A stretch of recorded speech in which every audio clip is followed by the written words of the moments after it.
All right, guys, welcome to Truth and Transparency. We're going to jump right into it. Welcome, Bella. Hi.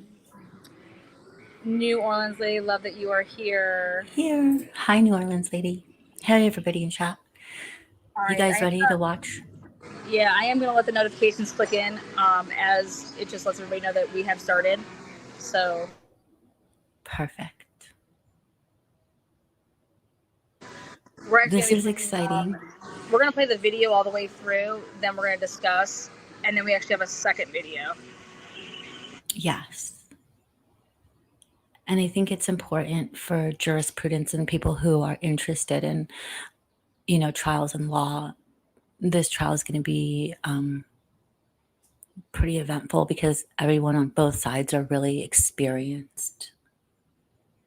So I'm if you scared. want to know, this is going to be take notes because this is all going to be about how the legal system works, and this is going to be two great sides, defending their position, doing their job. You know what I'm saying? Like it's their job. Yes. So again, welcome to the transparency.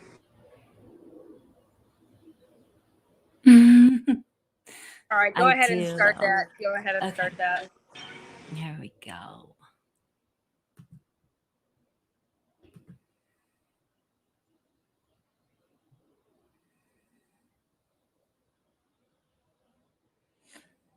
I should just fast forward.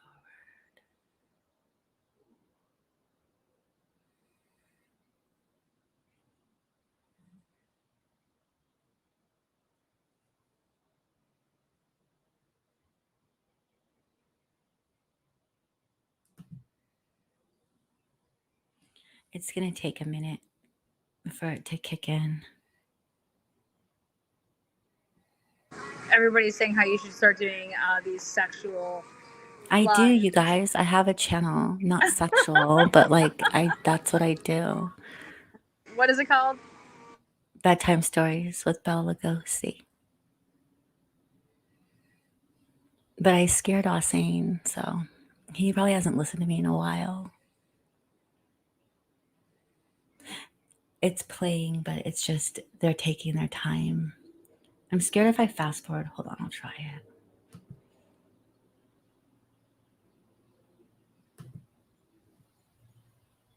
Okay.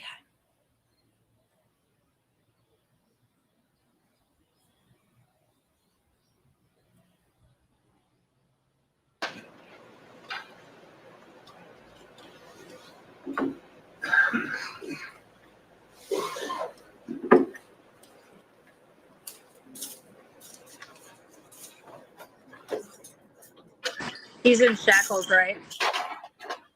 Yeah. He's moving awkwardly. I think his feet are shackled. All rise. Thanks very much. Please be seated. Good morning, everybody.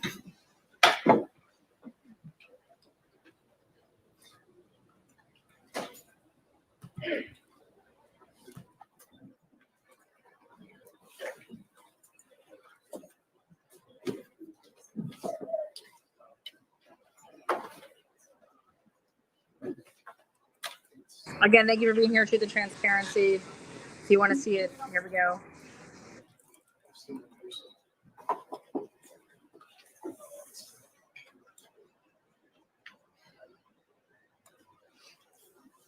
We have some people on Zoom here too, so we're going to hide. Okay, let's get on the record, please. Thank you. Okay, we are now on the record in State of Idaho versus Bryan C. Kohberger, CR 29222803. Mr. Kohberger is in the courtroom along with his attorney, Ms. Taylor.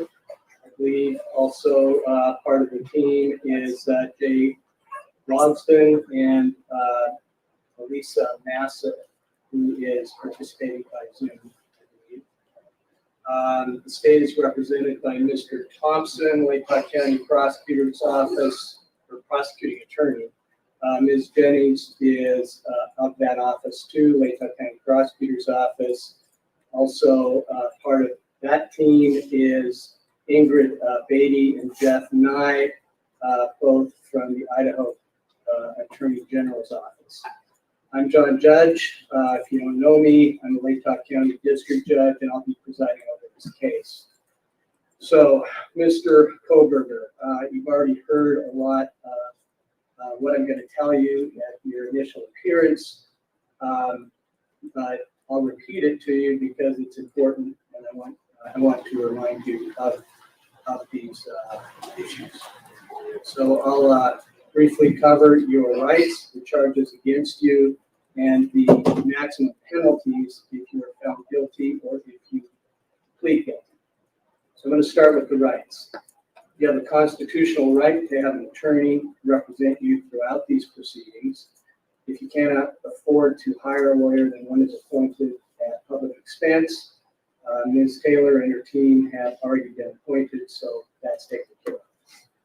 You have a right to a speedy and public jury trial where the state would be required to prove every element of each charge against you beyond a reasonable doubt. At that trial, you would have the right to cross-examine the witnesses called against you.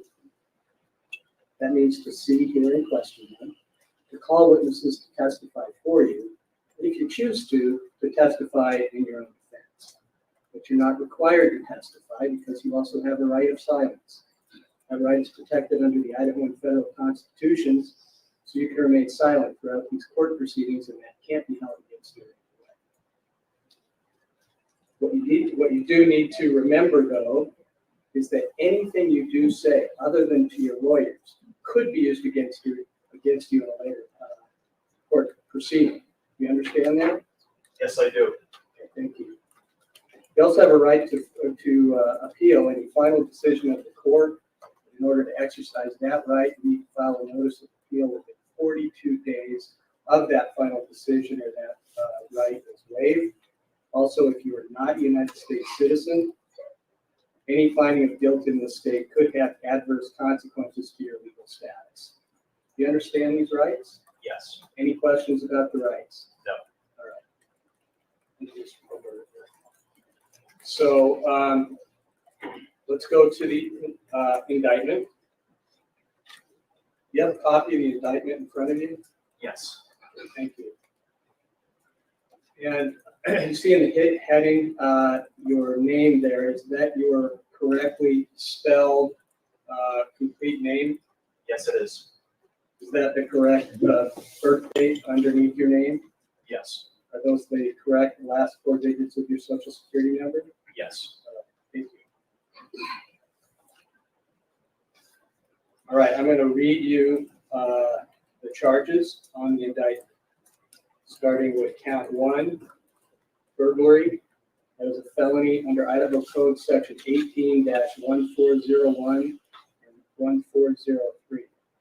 This alleges that you, on or about November 13, 2022, in Latah County, state of Idaho, did unlawfully enter a residence located at 1122 King Road, Moscow, with the intent to commit the felony crime of murder.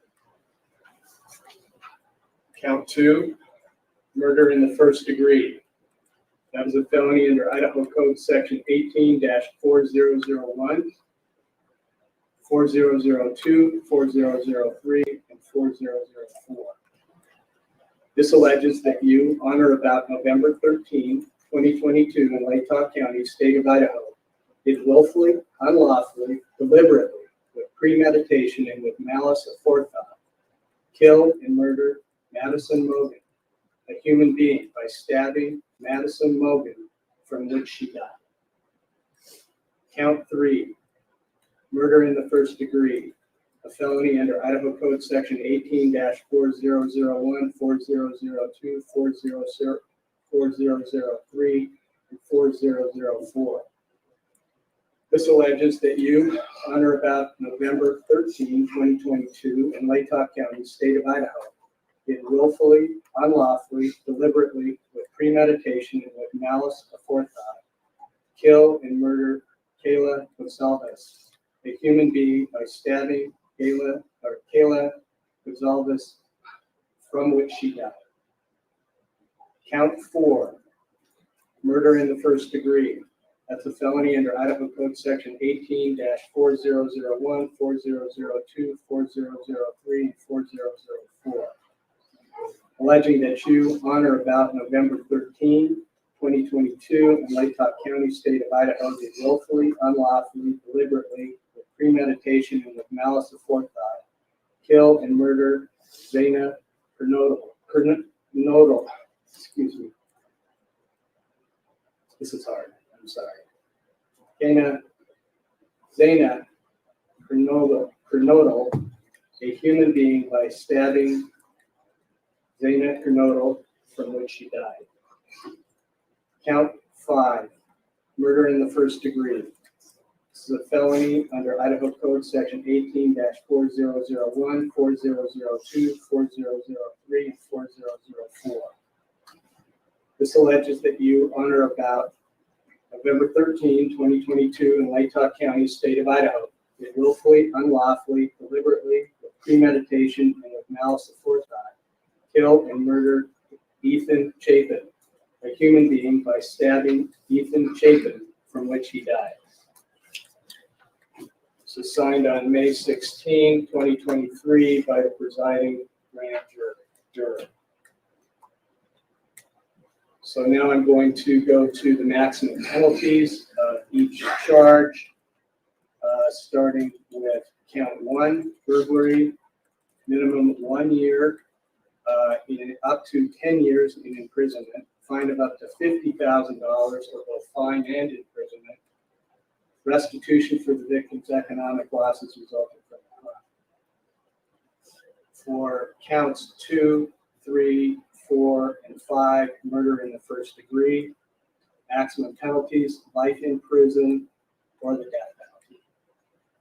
Fine of up to $50,000 for both fine and life in prison or the death penalty. Restitution for the victim's economic losses resulting from the crime. Also, additional fine of up to $5,000 to be paid directly to the victim's families. If you are found guilty or plead guilty on each charge, and the maximum sentences are imposed consecutively, that means one right after the other, you could be facing 10 years in prison, followed by 4 consecutive life sentences or death penalties, fines of up to $200,000 and $20,000 to be paid directly to the families, with any restitution resulting from the crimes.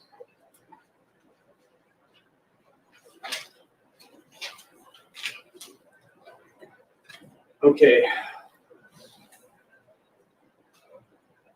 Mr. Kohberger, do you understand the charge in count 1?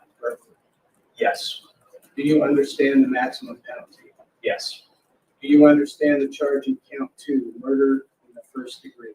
Yes. Do you understand the maximum penalty? Yes.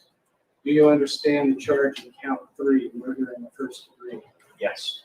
Do you understand the maximum penalty? Yes. Do you understand the charge in count 4, murder in the first degree? Yes. Do you understand the maximum penalty? Yes. Do you understand the charge in count 5, murder in the Yes. first degree? Do you understand the maximum penalty? Yes. Okay, Ms. Taylor, is Mr. Kohberger prepared to plead to these charges? Your Honor, we will be standing silent. Okay, because Mr. Kohberger is standing silent, I'm going to enter not guilty pleas on each charge, counts 1, 2, 3, 4, and 5. Now, at this juncture, the state has 60 days to give notice of intention to seek the death penalty. And Mr. Kohberger has a constitutional and statutory right to a speedy trial. So let's start with you, Ms. Taylor, and then Mr. Thompson to discuss scheduling. Your Honor, we'd ask the court to set this trial at the very outside of the speedy trial, right? We're not prepared to do anything but ask the court to do that today. Okay.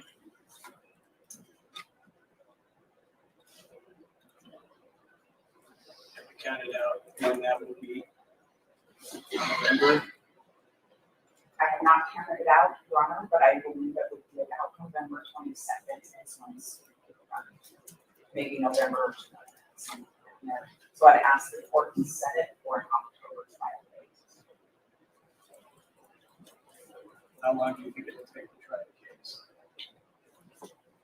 My best guess is it would take at least 4 weeks, maybe 6.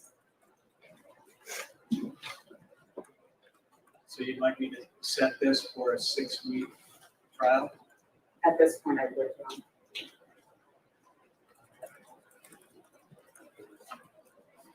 Well,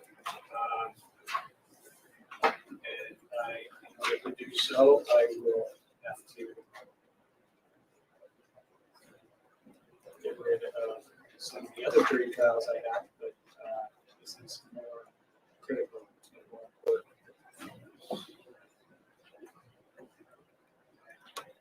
So, Mr. Thompson, what's your? Those trial dates are workable to the state judge. Thank you.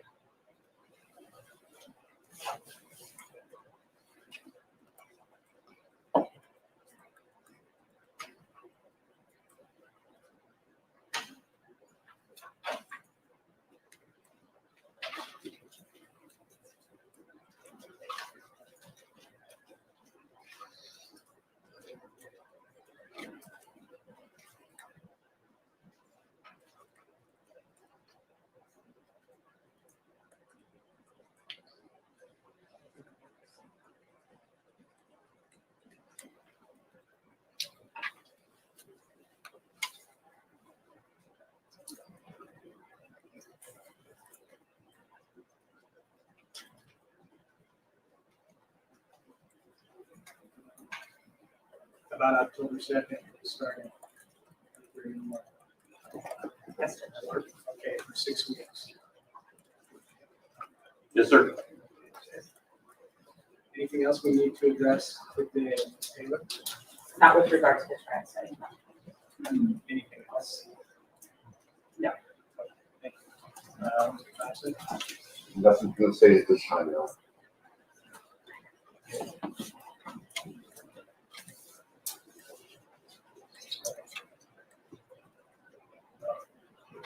All right. So with that, by the way, I do want to let everybody know, if they don't already know this, that once the grand jury issued the indictment, preliminary hearing scheduled to start on June 26th was no longer needed and was vacated. So some people are confused about that. So I thank counsel and the media and the public for your attention and respect. So we are adjourned. Thank you.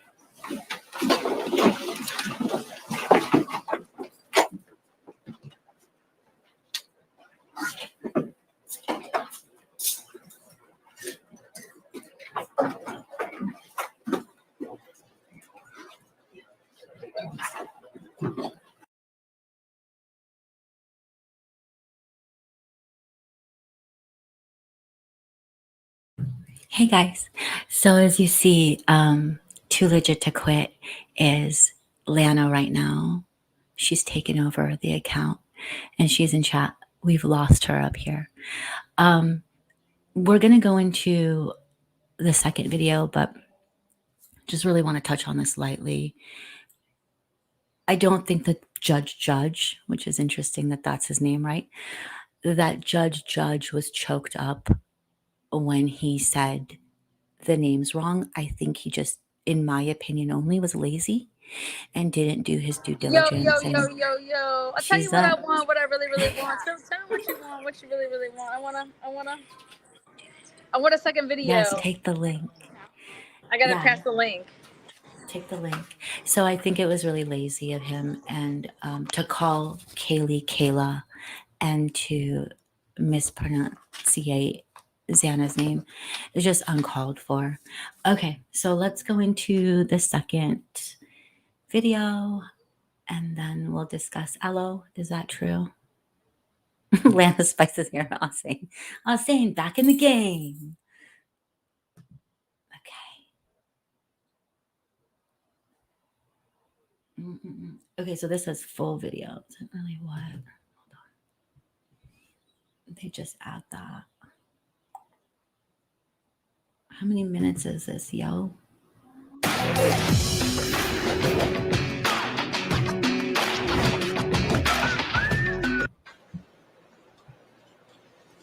So this is all the stuff. But I think we've seen this, so we just got to go to. What are you doing here? Get out of that, all that. I think this is.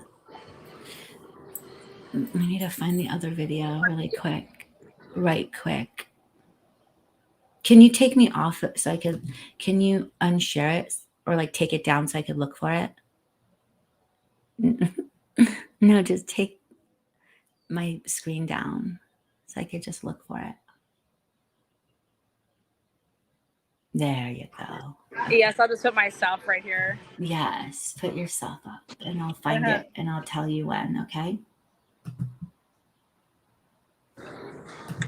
I am undercover, so nobody can know where I'm at. I'm too legit to quit, though.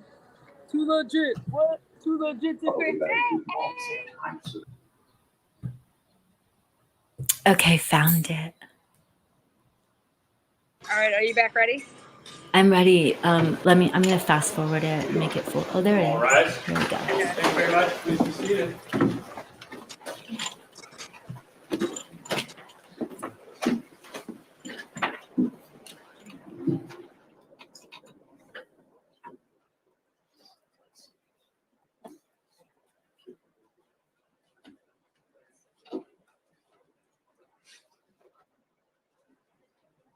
Okay, we are back, almost, thank you. We are back on the record, State of Idaho versus Bryan C. Kohberger, CR 2922-2805.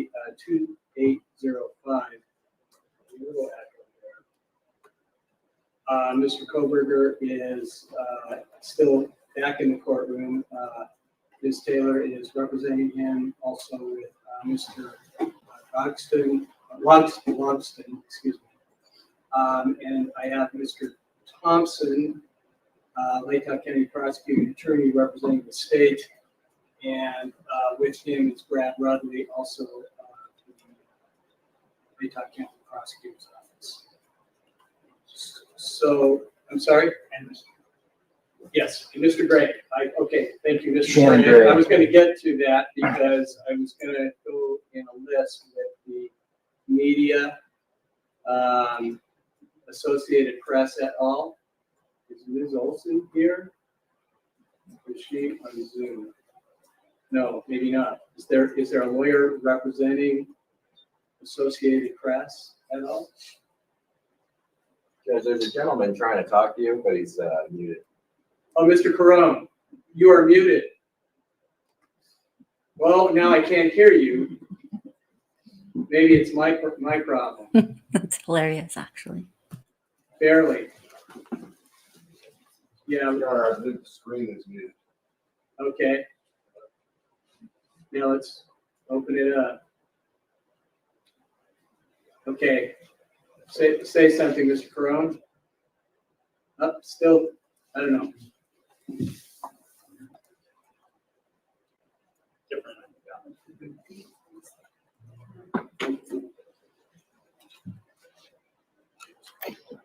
Technology's great until it's not.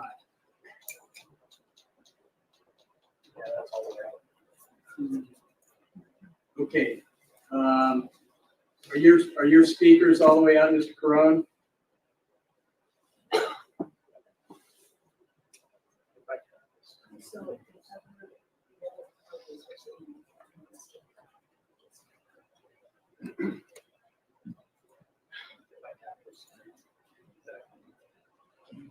Tap it. Or hit it. Whichever you prefer. Just kidding. Connected to the camera. I get that it's now. Oh, that's good.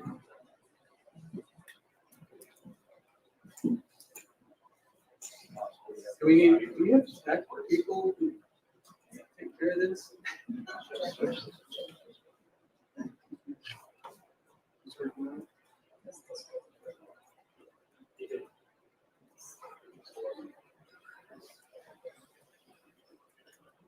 Might have him call in. We put him on speaker. That might be what we need to do. Thank you, Mr. Gray. Yeah, we're having trouble, Mr. Crone. I don't know if somebody is trying to fix that.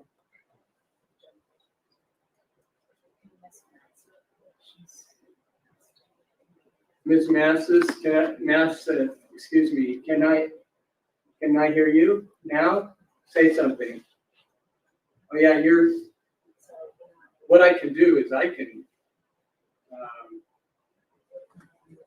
should I just move mine up? And that will pick it up. But then we'll have a big echo. Obviously, I am not very skilled at such things.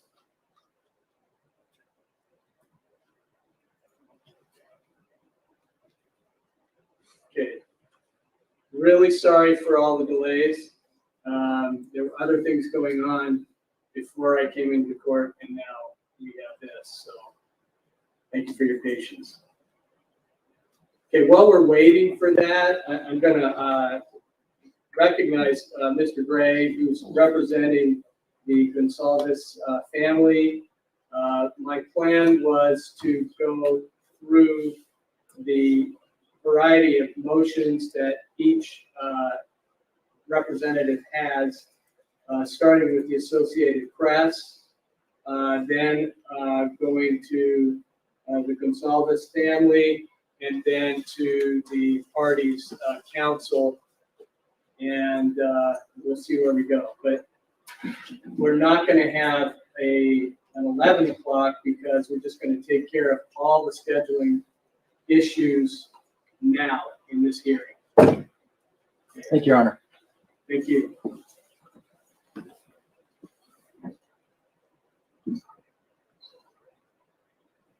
Yeah, let's go off the record until we can fix this. Thank you.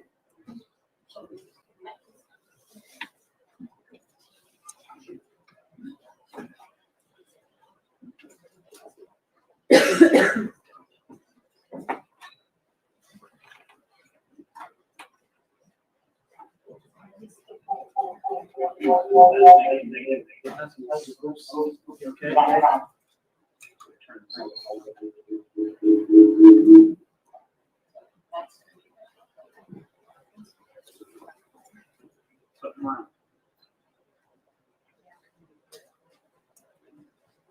Can you say something, Mr. Perone?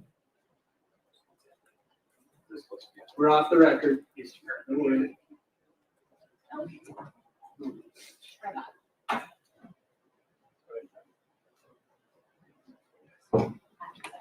Mr. Caron.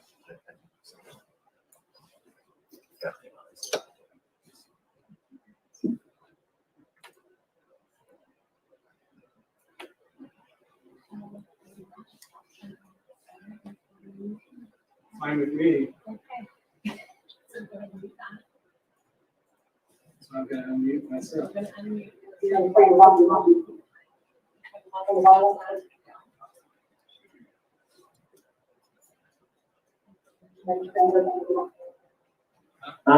Okay. Can everybody hear me?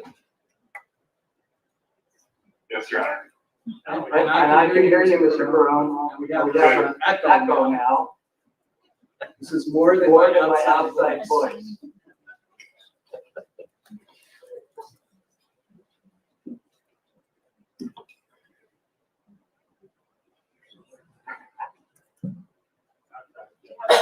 Okay, is that better? Oh, brilliant. Thank you, Mary Lynn. Okay, thank you, Jennifer. Let's get back on the record then. Back on the record, State versus Bryan Kohberger, CR 29222805. I was explaining how the order and the scheduling conference might go, at least my plan. And so I'm going to start with you, Mr. Carone. Your clients have the motion to vacate the amended non-dissemination order filed May 1. Also the motion to intervene filed May 1. same date. And now this case is in my hands, so I need to set a hearing. And I'm wondering how far out. I'd like to get some briefs, and this is a message to everybody before the hearing, including I want to hear arguments about whether or not there should be cameras in the courtroom in a high-profile case like this one. So, Mr. Carone, what looks good for you? And let me throw out, knowing that a lot of you were prepared to be here the week of June 26th, that might make sense. But I'll hear from you, Mr. Carone. Yes, Your Honor. So with our motion to vacate, motion to intervene, we briefed the merits issues there. I think as the court's aware, we also briefed those issues before the Idaho Supreme Court. So I would think we could be ready to move pretty quickly. We have not briefed the issue about video cameras in the courtroom. So if that's something that you'd like the media coalition to weigh in on as well, we would need to submit a separate brief on that, but we can do that in the week of the 26th. The 26th itself, I'm not available, but the rest of the week would work. Excellent. And I'll tell you, the reason that I'm bringing up cameras in the courtroom is because if I address that issue, and I haven't let you all know that that might be an issue, then I'm going to get a lot of grief for not allowing you to brief that issue. So that's why I'm giving you advance notice on that. How do you feel about the afternoon of June 27? Given what's happening just quite recently, we might want to do that in person. I'm willing to do it remotely, but then we have to, there are a lot of different interests and different people who want to weigh in on that, so it might be better to be in person. But, does that work for you? Say starting at 1:30, June 27, Mr. Carone? Yes, Your Honor, that works for me. And Ms. Olson and myself can both come in person. We would have been there today in person, but we found out about the in-person option on Friday, so I apologize for using Zoom today, but we can certainly be there in person. If the court's anticipating hearing from witnesses that day and hold an evidentiary hearing, there may be some witnesses that would want to appear via Zoom if that's okay with the court. But I'm not sure if that's even something you're contemplating. I'm just flagging it in case you are. Well, let me put it this way: it's your motion and others' motions, and one of the complaints that I've seen in the briefing is that there's no evidence in the case supporting any of it. You know, we're all kind of moving forward on supposition, I guess. And some of it is obvious, but I think that would be wise. I suppose you could just file declarations, and that's what's been doing, how that's been going. I might, if we're going to have a lot of testimony, I might want to move this back to 10 a.m. just to make sure that we have enough time to get things finished that day. Would that work for you? Sure. So our position on the evidentiary issue is your summary was correct that we don't believe that there is an adequate factual record at this point, given that it is our motion and it's based on the record that existed when the order was issued. Procedurally, I'm not really sure there is an opportunity for additional evidence to be put forth. I only brought that up because I saw in Mr. Kohberger's opposition to our motion for reconsideration that there was a mention of an expert witness. If that evidence is going to come forward or other evidence, we of course want the opportunity to cross-examine that individual or whatever individuals might be testifying. But as things currently stand for the record as it exists and the evidence that the media coalition intends to put forward, we included a declaration with our motion. I'm not sure there's really need for us to put out additional evidence, but if that's something the court was going to hear from the state of Mr. Kohberger, then I just wanted to bring that to the court's attention. Thank you, Mr. Corona. Of course, you'd have the opportunity to cross-examine any witness. All right, well, we'll stay at 1:30 then.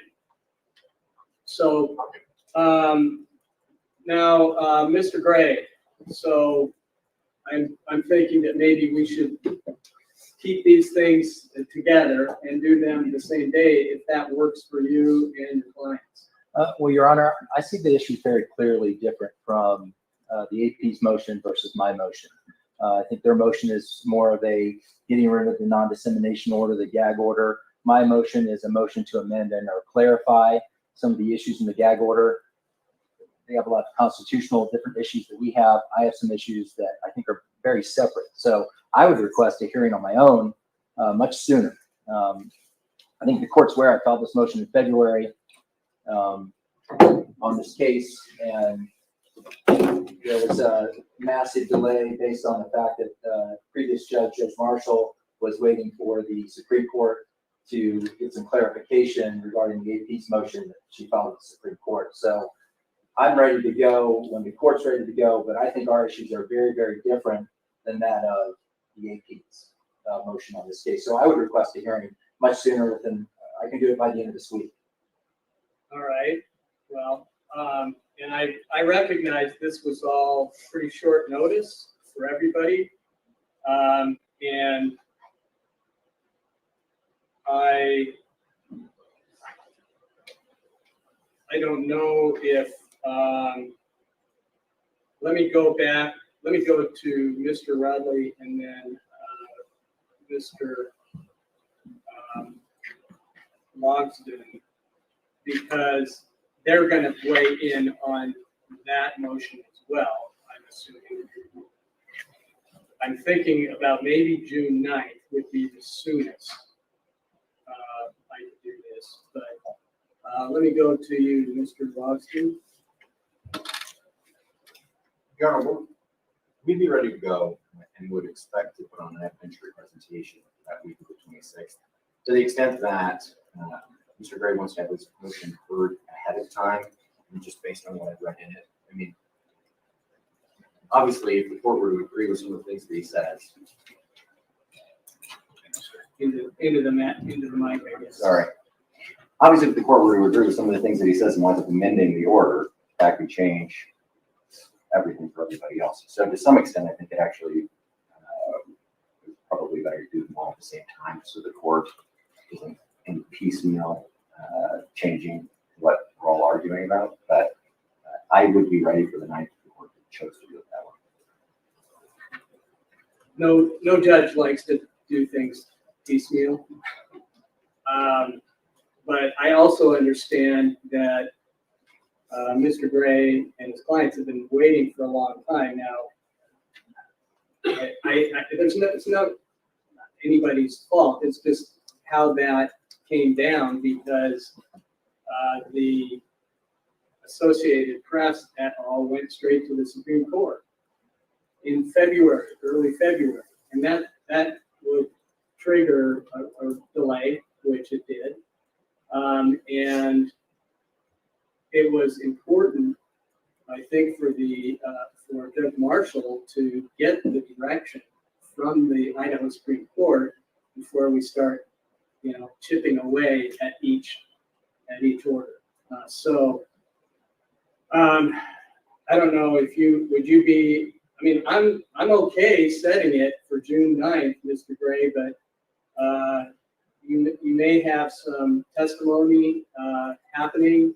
You may want to wait until you hear what everybody else is saying.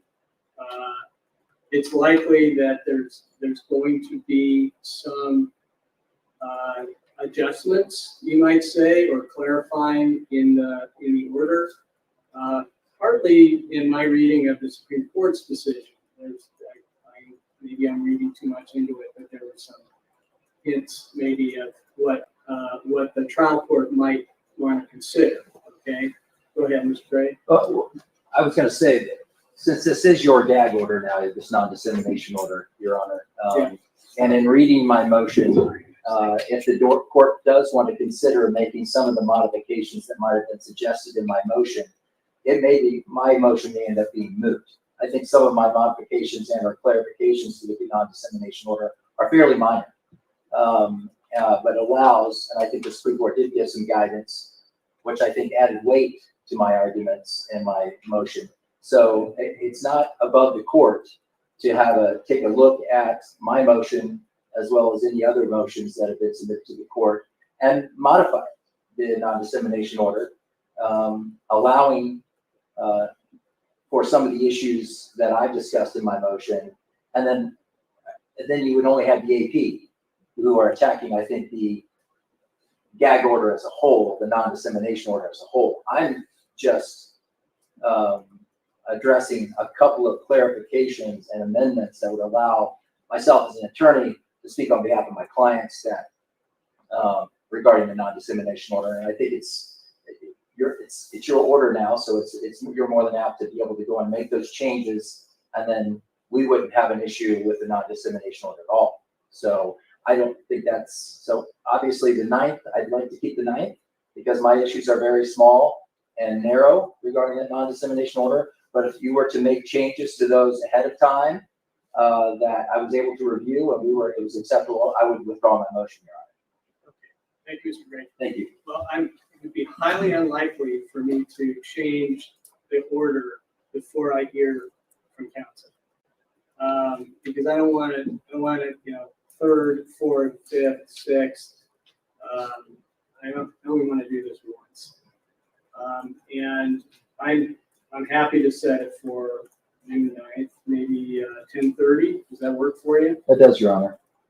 Okay. Does that work for you, Mr. Rudley? Yes, Your Honor, it does. Okay.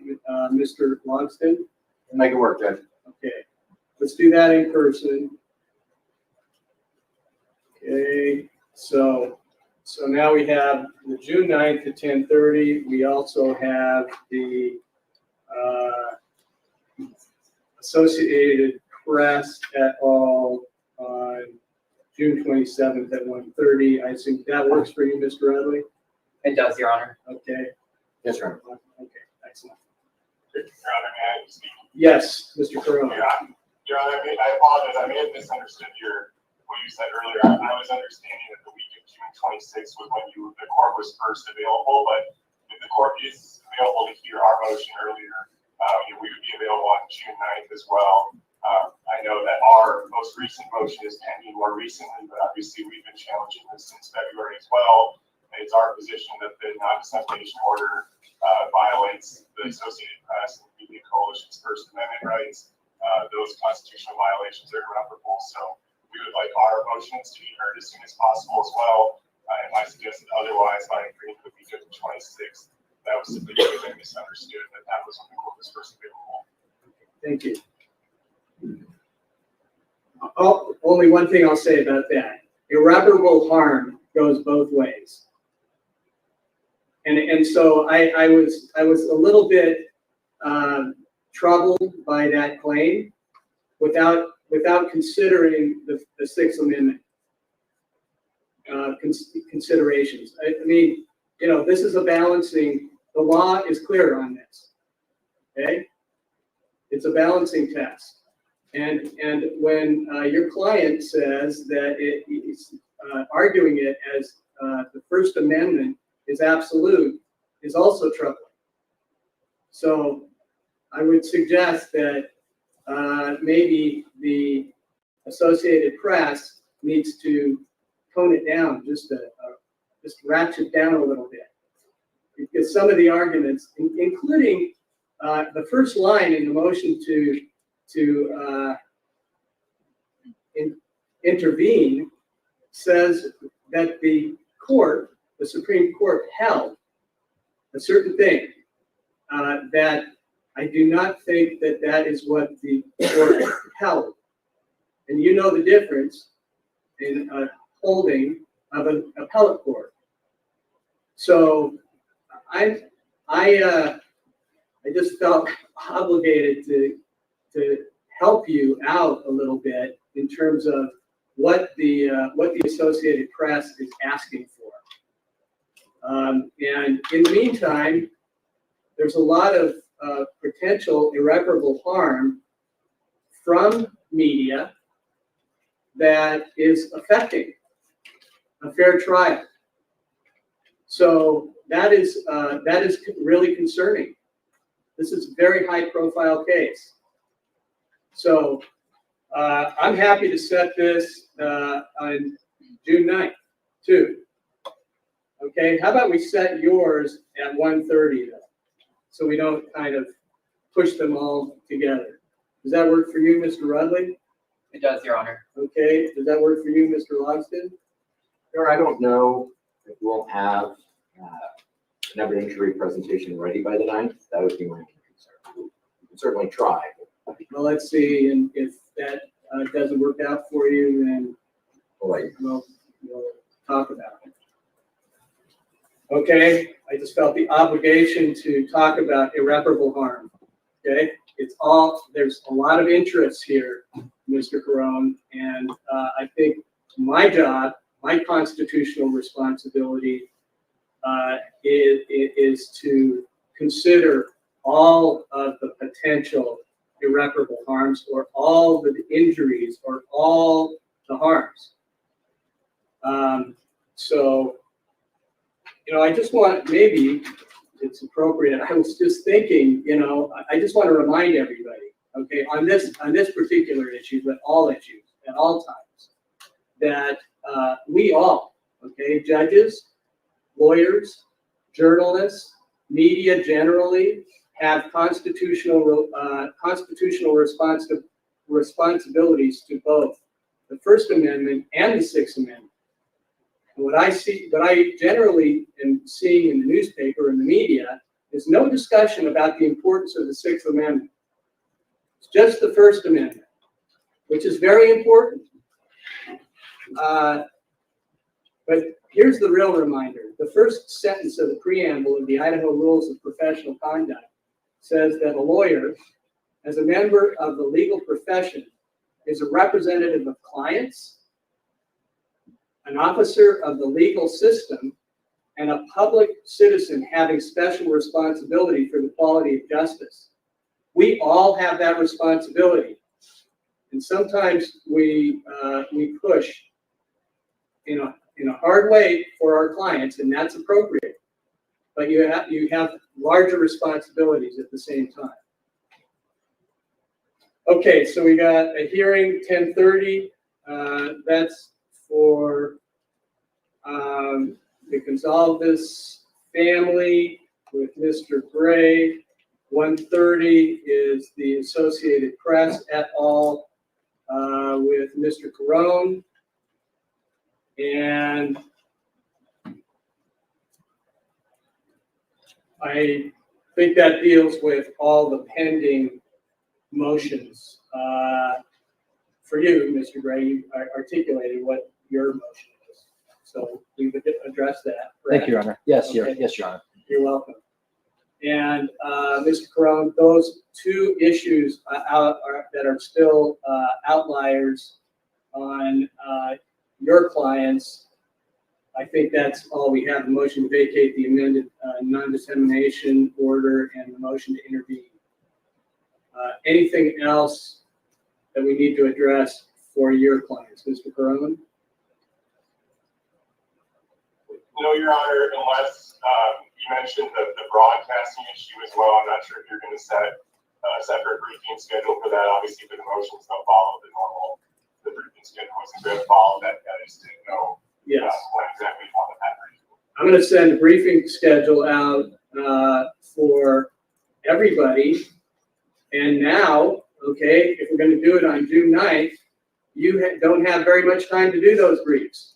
So that's why I was thinking it made a lot more sense to do it at the end of June. But if you all think you're ready to do that, I'm willing to hear it.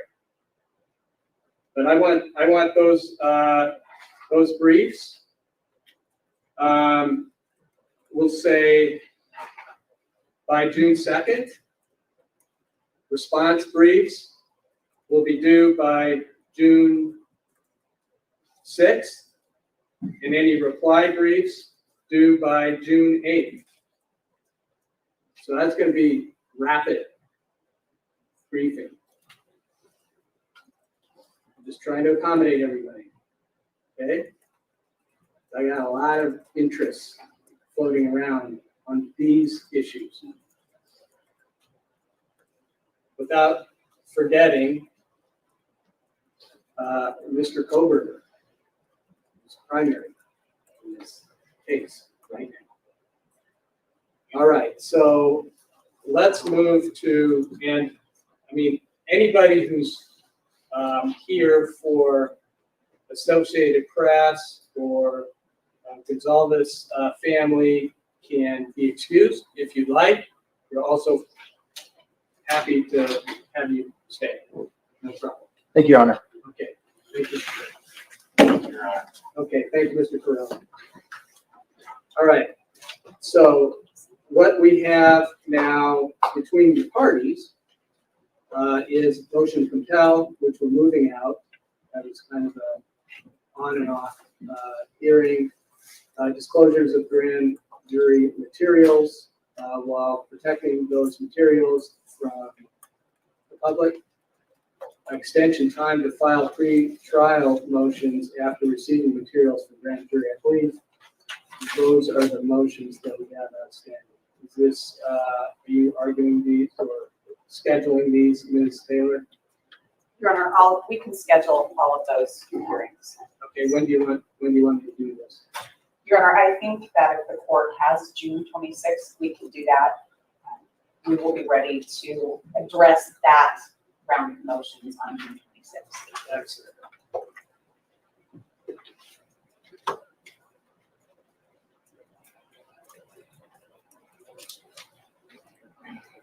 We'll have that 1:30 on June 27th because the Associated Press moved that to the night. June 27th is just fine for us. Your Honor. Okay, perfect. Well, 1:30. Okay. Is there anything else we need to address today, Mr. Rudley? Mr. Thompson? Your Honor, I think the June 27th should work fine. For whatever reason, our office hasn't seen copies of the grand jury trial motions, but I think there was a miscommunication. Those will come and we'll be prepared. Okay, great. And certainly if those issues are resolved between counsel, then we won't have to have a hearing. Yes, sir. Thank you. Okay, so anything else we need to address today, Ms. Taylor? No, Your Honor, thank you. Okay, thank you. Mr. Watson? There, thank you. Okay. Great. So I think Ms. Mastiff has been observing on Zoom. I just wanted to identify her, and also Ms. Let's see. Oh, I guess Ms. Beatty is too. So anyway, there are other people on the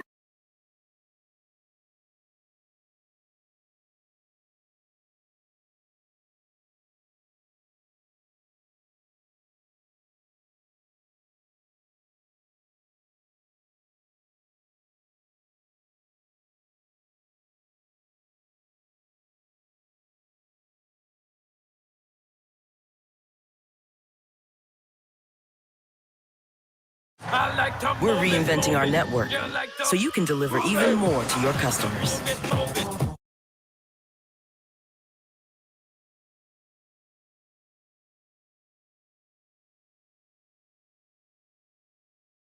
And we're back. Hello, get up here. So you guys saw that there's a lot of dates. Let me just, okay. We're waiting for Lana to get up here. So as you guys see, there's a lot of dates. The motion to compel will be heard in a hearing on the 27th of June. And Lana will be putting up a community post later with all of the dates so you guys can visually see it, because I know a lot of people are visual learners. And whether you want to mark them on your calendar, I know Lana's going to. Lana and I love to put things on calendars. So yeah, if you guys want to discuss some of this, if you want to start with the first video we saw, and I think it's interesting to note here that if they ask for a speedy trial, there's no coming back from that. You have to stick with that. Asking in the way that Ann Taylor asked, I just love her words. And I'm a body language person, so I like what she did with her hands when she did that as well. All right. Sorry about that. You're back. When she said, Your Honor, we ask the court to sit this trial at the very outside of the speedy trial right. We're not prepared to do anything but ask the court to do that today. So the very outside means they're not asking for a speedy trial, but this way she can. Wait. Yeah, you know what they got around is Bryan Kohberger did not waive his right to a speedy trial. So this way they can extend it if they need to. Well, yeah, that's what I'm saying. Like, it was like, and then here's the prosecution. Like, they're not like, they're just like, yeah, sounds great. I mean, Yes. You don't have that play anymore. The grand jury is not going to save your ass this time around. Yes. Like that card isn't there anymore. Yeah. Sorry, but I'm gonna go ahead and speak on that. Anne said, yeah, we want you to set it outside of the very last, the dates of when this is a speedy trial. We're not waiving shit. Bryan's not saying shit. We're going to let the media replay over and over. I hear it over and over again. Was that Tim McGraw song? Nelly? Over and over His again. mic drop in here. Yeah. I can't. And it keeps, it keeps, over and over. So that way the media is going to replay every single time that you want to play this on the media, which is, remember the gag order that everybody's like, dude, this was a phenomenal play by the defense because it's a double edged. Like, I got you both ways here, okay? We're taking like how Colin, if you guys watch football, Kaepernick took a knee for the national anthem. Like, totally everybody was like, are you kidding me, right? Well, everyone's like, oh, what do you mean he's just remaining silent, blah, blah. Well, he stood in silence. Well, he made the judge say his name and then not guilty. So every time you want to replay that over and over on the media, you're going to hear a judge saying Bryan Kohberger not guilty. Bryan Kohberger not guilty. Well, he didn't say it, and I get what you're saying, but he didn't say Bryan Kohberger not guilty. But the most important takeaway of this is, and you're right about this, is you don't have Bryan Kohberger speaking on it at all and saying not guilty that they could reuse as a clip. Like, the only thing that they can do is use that. Yes. And Ann Taylor saying, we stand silent. We stand in silence. And that is something in Idaho, I thought maybe they were going to play the national anthem. That's why I didn't know what's going on. You're ready to take a knee. Yeah. And this is an Idaho thing, and we knew, and they knew, and I'm sure Ann Taylor has advised her client that that was an option. And we can talk about who did she decide? Did he decide? Who decided? Yeah, where'd that come from? What do you think? I think Ann Taylor's pissed. That's what I think. I think she's sitting pretty. I think Ann Taylor's fired up. She's like, listen, I play by the same rules you guys play by. We agreed to a preliminary hearing, and then you screwed me. You screwed my client. That's what I mean. Like, and we agreed to a preliminary hearing, and then you guys screwed my client, right? Because had you guys not agreed to the date, Ann Taylor would have said, let's roll. You know what I'm saying? So Ann Taylor then was like, all right, well, I know the law just as well, if not better than you know the law. So here we go. And then here she played her cards a little bit and flexed on them. I think it was a brilliant move by the defense, and anybody like that's going to say otherwise, you don't know what's up. There's a gag order in place. There's a gag order. And when mainstream media wants to keep playing the same shit over and over, well, here you go. You're going to have to play the judge saying not guilty out of his mouth over and over. And I just think that's smart with the gag order. What leak has possibly come out that has shed any light in favor of Bryan Kohberger? Think about it. What media out there possibly has something that could shed good light? You know who the first person was to do that? Before even Bryan Kohberger was arrested. I think it was this channel when they took the body cam footage that others had in mainstream media before we did, and we put it out there. why are you guys all not putting it out there? Did you guys just get the police report, but you didn't ask for body cam? Yeah, they didn't ask. I don't buy Remember, it. they didn't ask for body cam is what we were told, and we did. And so I don't understand that, because some of the body cams were so exclusive that if they, and we can see who asked for it prior to us. Yeah. Well, we And, did, and we have the names. Yeah, and it was so we reached out and said, hey, you guys have had this for at least a month before we did. Is there a reason that you didn't, mainstream media didn't put this out? And we were told it's because they didn't actually ask for the body cam. What they got were basically the CAD notes. And I'll take them at that. That's fine. It is what it is. The cards are where they are. We can't, I think that Lana did a great job of putting that out there. And, maybe it shows a side. Well, it definitely, I just have to be impartial.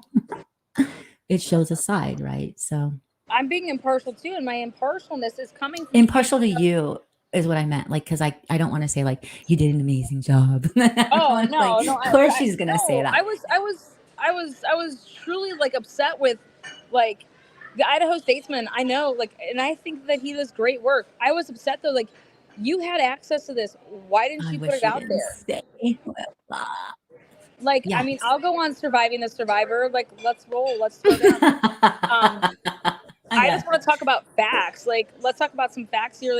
And the fact of the matter is that y'all are rolling with stuff that has not been confirmed nor denied by law enforcement.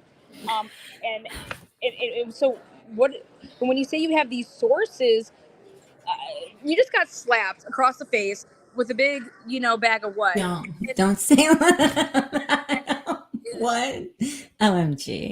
Basically, a judge just told you guys, as much as you want to talk about the First Amendment, what about the Sixth? And I'm a student of, like, because of my degree and everything, I'm a student of the Associated Press. They're the style I write in. I know it like the back of my hand as a copy editor, and I'm embarrassed. I feel like part of the team just got slapped with a bag of cherries? I don't know. Did we lose you? Hello. She kind of doesn't have a Wi-Fi, so she'll be in and out. But yes. And yes, please, Mike Droppin's right. Leave your DNA on that. Thumbs up. It helps seriously with the algorithm. So yeah, everything's based around the 22nd. Also, if you guys want to hear the dates again, let me just tell you before Lana puts out, if you guys just want to jot some stuff down, which some of you guys might want to, but like I said, again, Lana will be putting out a community post on this. So the motion to compel is going to be heard June 27th. Motions to lift the gag order will be heard June 9th. Briefs for that gag order are due the 2nd of June. The response is due the 6th of June. And the replies are due the 8th of June, so the day before.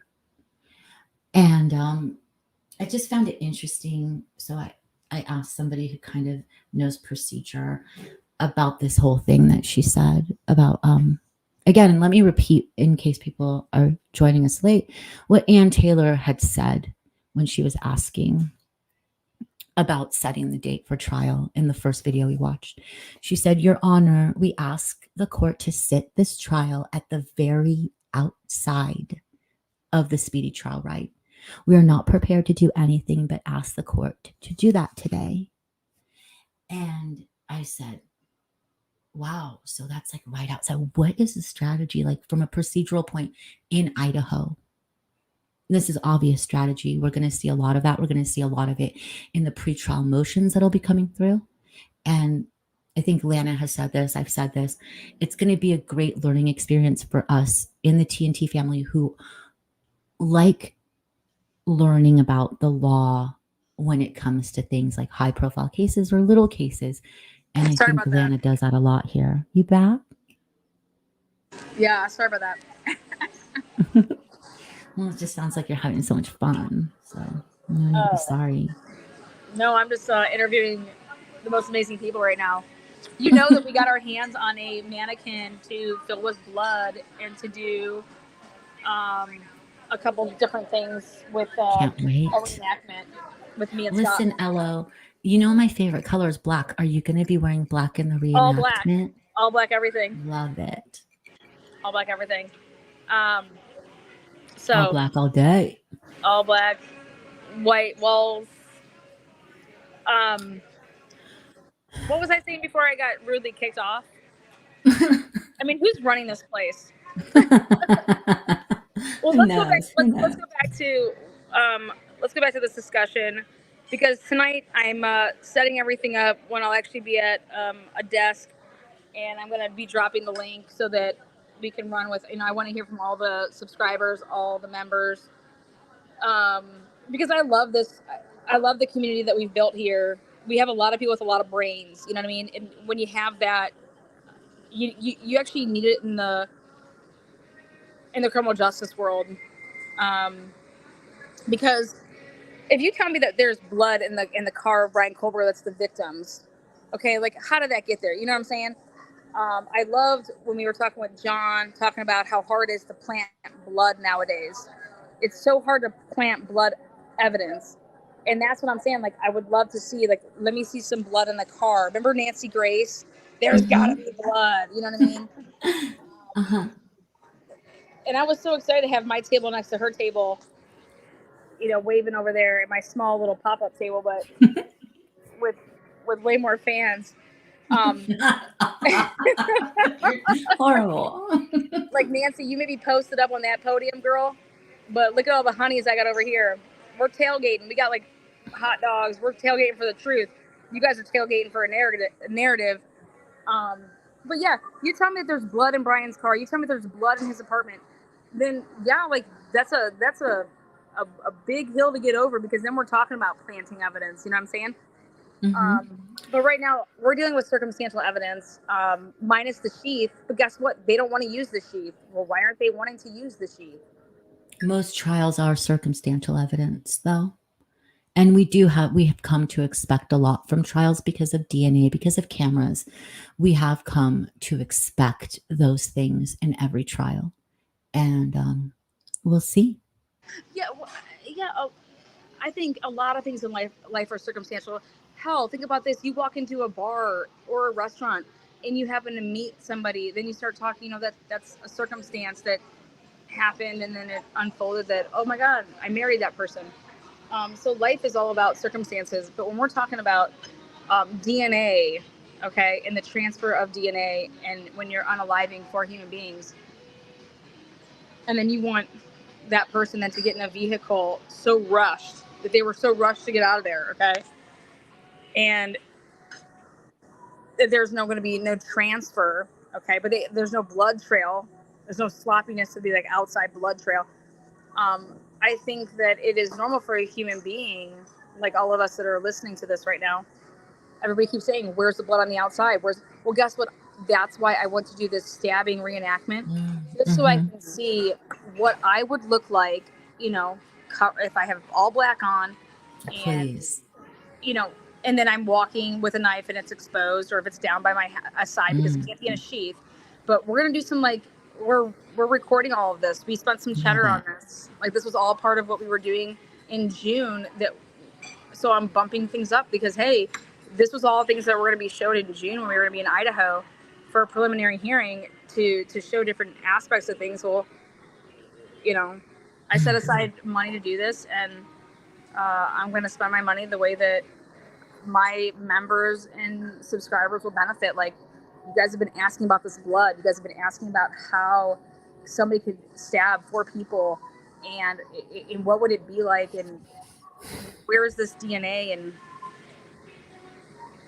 so me and Scott are going to try some things, and that's what we're doing this week. It's his birthday week.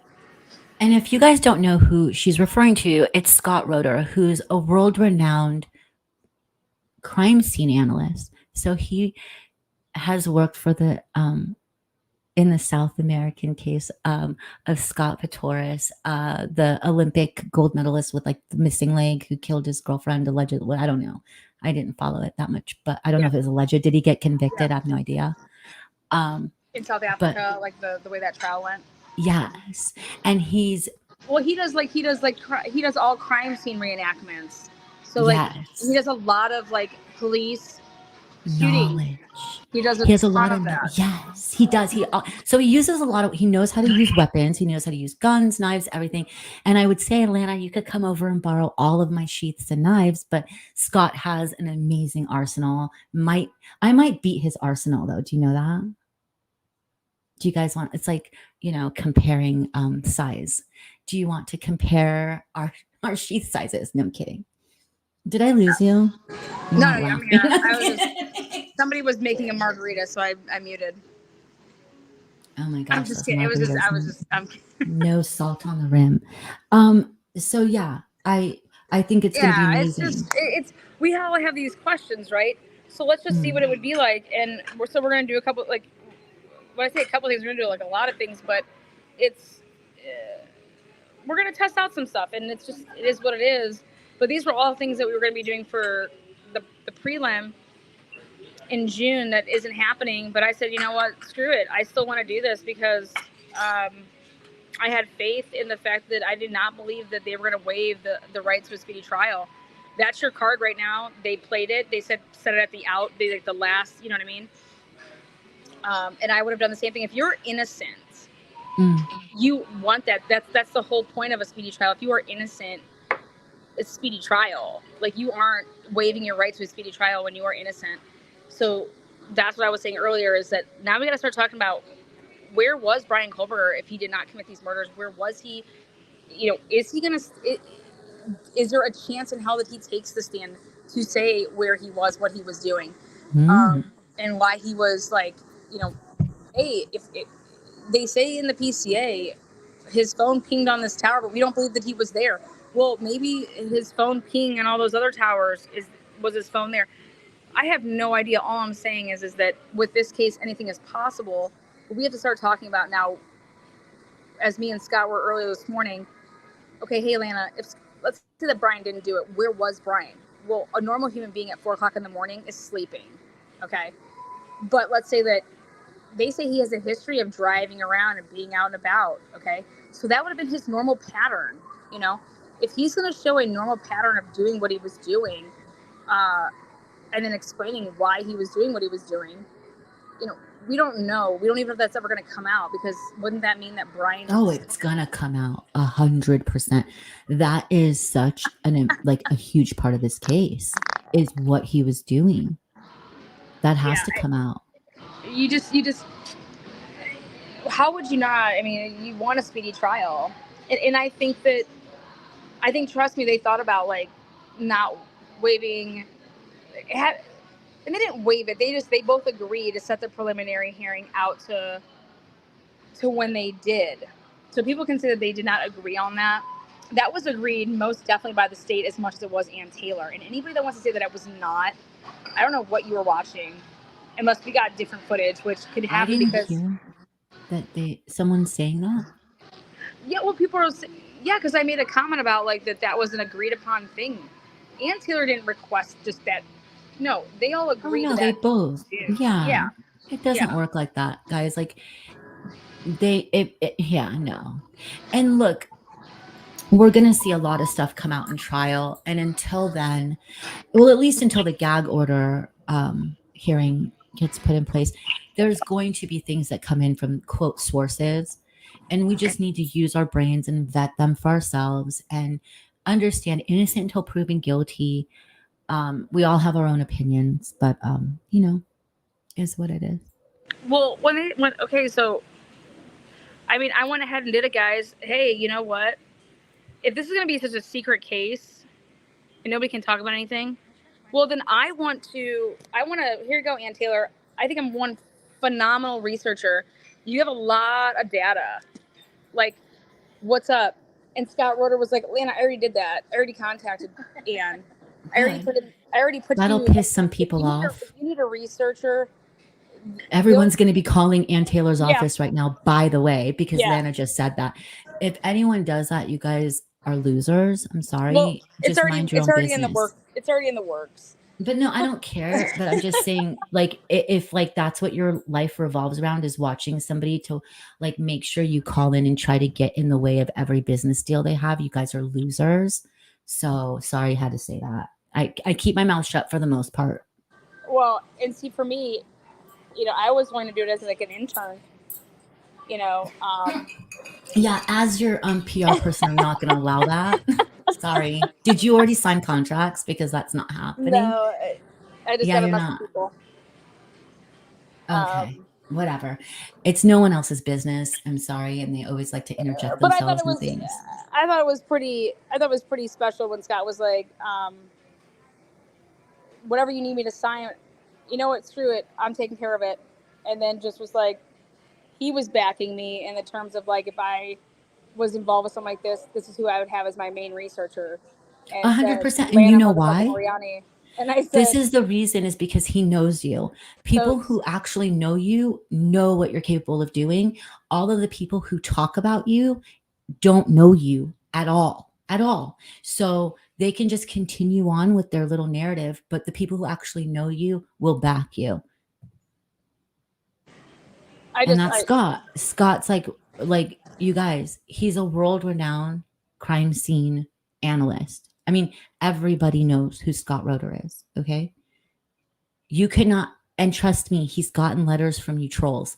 He doesn't care because he knows Lana. he knows loves her. it more. He's like, you get love when you get hate like that, Lana. My phone blows up. 172 missed calls. Yeah. Actually, I'm not. Let's just move on because like it just pisses me off. You know what's funny is Stephanie's right here, and she's like, Lana, you have 172 missed phone calls on your phone right now. And I'm just like, probably. It's legit though. But you know what though? This is the thing is, you guys, this is somebody's life on the line, just like it's the victims' lives and their like legacies, in my opinion, on the line. This is how you want the right people. The whole reason I wanted to start my nonprofit was, you guys, the criminal justice system is so overworked. We're talking about the correctional end of it. Everybody wants, when people come out of prison or even jail, how do you want them to come back in society and succeed, right? So my whole thing was, and I did this as a thesis, one of my papers, I said, all the arenas that we have, all the arenas out there, we need to save those jobs for all the convicts, okay? Let them build up a bankroll of money so that when they get out, they can have a place, they can have clothes. Because these people, when they get out and they don't have any family and they don't have any money, what do you think they're going to do when they get out of prison? When they get out of jail, what are they going to do? They're just going to go steal. You know what I mean? How do you want somebody to live if they don't have? And everyone's like, oh, this halfway house stuff. Awesome, sounds great. But it doesn't work the way you think it does, okay? When you want to put a bunch of guys in a house that hate each other, how do you think that's going to work? Hate each other. How's it going to work? What? Yeah. So what do you think about all of this that's happening with the dates because you're a date girl, right? What do you think about all these dates? We got like the motion to compel and everything. You think they're going to be ready for that? Boom, Miss Ann Taylor. Did we lose you? She's having fun at least, you guys, right? Is it Friday yet?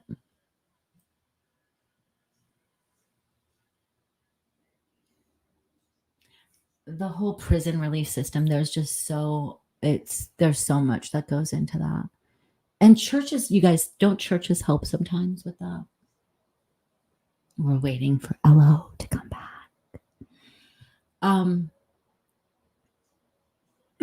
Neighborhood says she's rubbing shoulders. Are you saying that because of the redheaded girl from Dateline the other day? I felt that was interesting. I wish she would come on so we can interview her. People don't know this about me, but I study statement analysis and body language. So I'd love to hear some things and baseline her. And you heard the judge today say how obviously the prelim has been vacated. We all knew that because we were supposed to go. And It just didn't happen because they did a grand jury. And I think that we are getting ready to see some fireworks when this goes. And in my opinion only, Ann Taylor will be asking for an extension. There's just so much data. I think she's setting up this time and then seeing how it goes with her researchers. Maybe she can get Lana. Yeah, sorry. Lana, can she maybe get you? Wait, what? Ann Taylor, Oh. if she gets you, maybe they can make this time. But I think that there will be pretrial motions, to, in my opinion, only to Tons of push this out. Oh, no, I don't see that happening. Oh, you think it's gonna? I love it when we don't agree on something. You think it's going to go to trial on the 2nd of October? Yeah, because I'm looking at everything when he was first arrested, Mm, and I'm looking how like the OJ case. So yeah, like they were preparing for a trial, whether it was the pre-trial or preliminary. That's the same thing. mm-hmm. So yeah, but we're seeing our taxpayers, like all of our money at work right here. That's what people are saying. Yes, especially Idaho. This is going to cost a lot of money. Yeah, especially Idaho. Well, no, you guys, like seriously, each one of those DNA tests are thousands of dollars. Okay. But good news is Moscow seems to be very rich because what they did was pay for that house. The university owns that town, right? In my opinion only, I should say. So they got the money. They can pay Ann Taylor. And whoever did this, you guys, let's just please keep the victims also in our prayers here because the victims' families had to sit there today. I think that's the biggest thing that our channel does. I mean, it's like we're hardcore about having the right person, going through it the right way, so that you only do this once. You know what I mean? Yeah, and think about this also. The prosecution is not here to lose. They're not going to in my opinion only, put somebody on trial who they don't think they have enough evidence against. Yeah, and I guess my question would be like, if you're a taxpayer, right? Yes, in Idaho especially. Yeah. So my question would be is, if y'all have blood evidence on him, why aren't you saying it? Why aren't you turning that Why over? Why are we owed anything as just viewers? It's not. I live in Idaho. If you have blood evidence against him in the car with the victims or in the house, apartment, you have this. What's going on here? Why aren't you? And that was what Anne was saying at the beginning when she did her first thing. Like, if you guys got like smoking guns here, let's go. Like, put it all out there so we can. I think we should all we should be on the same side of justice, right? Absolutely. Just because I represent him, right. and you represent the state, we have victims, right? Isn't that what we do? Yes. We have our victims. So, like, you want to prosecute the right person. Absolutely. And then I have a job to just obviously defend somebody for their rights. But Baltimore was like honestly the biggest example of when they let Heyman Lee's accused killer, Anand Syed, go. It was that was a prosecution move. That was beautiful his move. defense. Yeah, his defense was fighting for him for so many years. Yes. But at the end of the day, it was Baltimore put in a new law, and Anand Syed benefited from it. But it was ultimately the prosecution that pushed that. Hey, yeah, we have to let this guy go. They did that. Yes. So they worked together because it was in the name of justice. And so if I'm a taxpayer in Idaho, you have all this evidence against Bryan. Why are we holding on to it? Like, what's going on here? We're talking about blood. If you have the victim's blood in the car, if you have the victim, like the apartment, the house. You mean like why does the defense not have it versus why don't we know? Why isn't the prosecution? You're arresting the guy, right? Mm-hmm. We're just not going to beef up, our PCA. Okay. Well, then we have to go to our grand jury off of a weak PCA. Well, but the whole time here, this is just money, money, money, money. if you have blood, so if you go to Ann Taylor, like she was asking, hey, here's this, pow, pow, pow. And you Then I saw could, what the prosecution came back with, right? I'm just It was saying, like, we've given you a lot of yeah, it. well, and she's over here saying that I don't have this. I don't have anything in the car. And you know that this is also, you guys, just so you know, this is a chess play. It's not like a real reality of like what happens. Like I'm asking, let's say I asked Lana, like, Lana, can you send me that screenshot? And she's like, wait, you know, this is a chess play. It's something that's done because these are things that are public that we all see. So they're both very experienced on both sides. And this is what's really compelling to me, is to see this play out in the way, because I just love, I actually really do. I really do love trials, unlike the magistrate who oversaw your case. Jesus. I do like it. I do like trials. I like chess play. To Litigators me, as this lawyers. isn't a chess play, though. Like, this is, if you have, wait, you just hand me over 5.2 TBs. Like, okay, well, can you just, here, I'm asking for, where's this at? Where's this at? Where's this at? Like, oh, here, let me just resend that piece. You know, here you go. Hire Lana to find where this is, and that is. Well, she was just simply saying that you haven't turned this over, and they're saying, yes, we did. Well, where? Oh, in the 5.2 TBs I just gave you. Hey, listen, Elo, What? you've been pro se. Wouldn't you? Isn't that a good play? You gotta give it. Like, listen, yeah, sent it to ya. It's in there. Search. Hire Lana. No, I'm saying if I'm a taxpayer, like, If you're a taxpayer, you like, put blood, but see, that matters to people because you're talking about all this money. That's what people care about, like how you're spending our money. And like, that's what people care about. They do. Unfortunately, they care about spending the money. But if you have the right guy, okay, do you have this blood? You know, when Scott and me were talking this morning, and he's like, man, they have so much, this evidence is so overwhelmingly, and I said, oh my God, what evidence? I said, that's it. Me and you are going on a live Wednesday night. I agree with Scott. I agree with Scott. And see, the thing is it's important to know procedure.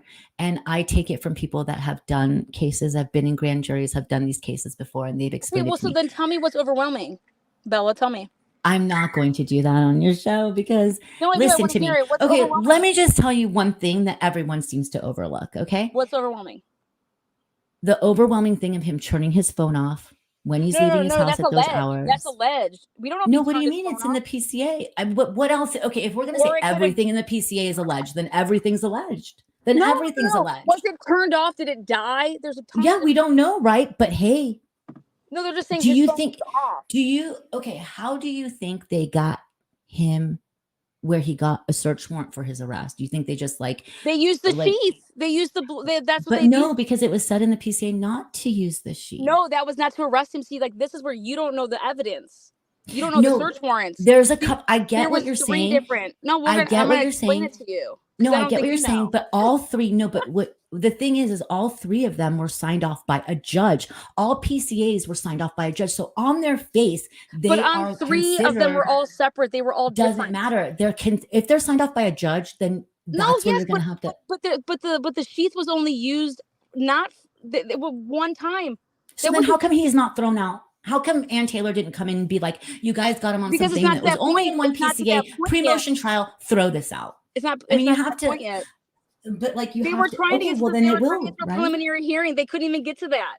But then that's going to happen, right? We're going to get there, right? So Ann Taylor is going to put in a motion saying, so we're having an evidence. You guys absolutely. So then this isn't going to go to a trial because it was all just.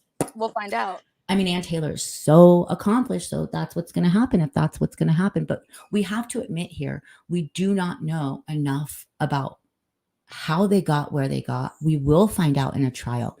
Innocent until proven guilty is what we need to go forward. Yeah, but this is the big thing. It's 2 words. 2 words. It's very simple. Very simple. Innocent, what? Until proven guilty. Was it 3? But I don't know.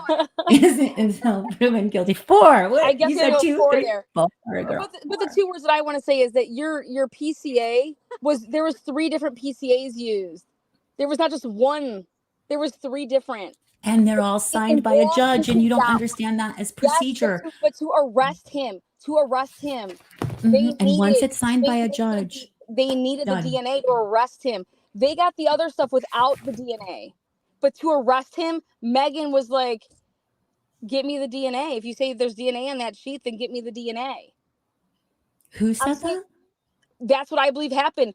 The only piece No. Who's that was Megan? given- Did you say Megan? I don't know. Magistrate Megan. Yes, Okay. the magistrate that was overseeing it. Oh, the first one. Okay. Yeah. But here's the thing. That was the only PCA that was used. You with have the to sheet. admit that Ann Taylor is a beast. Ann Taylor's gonna fucking kill it. Okay. So if these things that you're saying are true, we're going to see pretrial motions and things are going to get thrown out. And until then, this is what we have. And we can't say that everything's just like based on some conjecture when we see a PCA that says they have this data, because they had to produce that in order to go. You think they produced? What do you think they produced? I think that I'm they had curious. to produce. I think that they had to produce that his phone was on and off. Wait. So you think that they showed that to Megan? To a judge to get it? Yes. Oh, so you think that wasn't? You think that was there was an exhibit? There was all these other exhibits that showed that? Do you think that she signed No, because all off? they do is sign no, they're signing an affidavit. They don't have to show that to her. They don't show her all that. They just they're giving you an affidavit of their sworn statements. And so she just goes, okay, well, I'll ask what the procedure is for that. Actually, let me do that now. They don't show that. They just sign their affidavit. That's it. Trust, promise.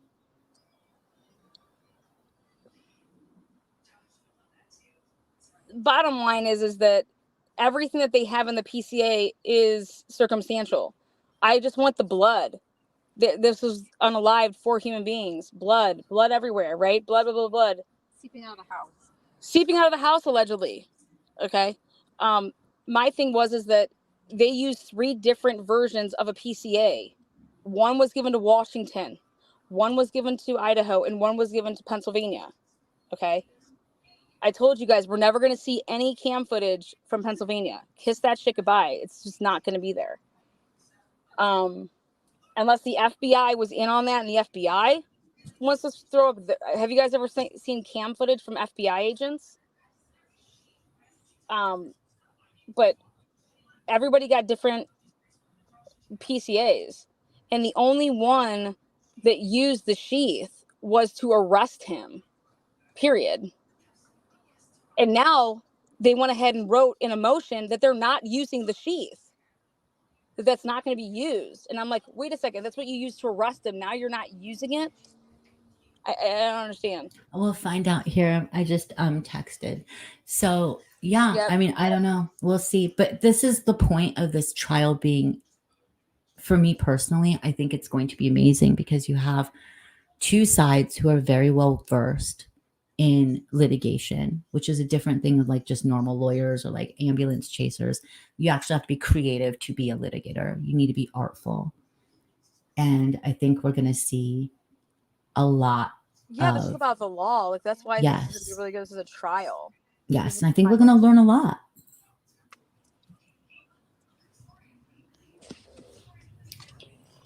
I love it when we don't agree on stuff because then we can always, it's not an echo chamber. It's never an echo chamber in here.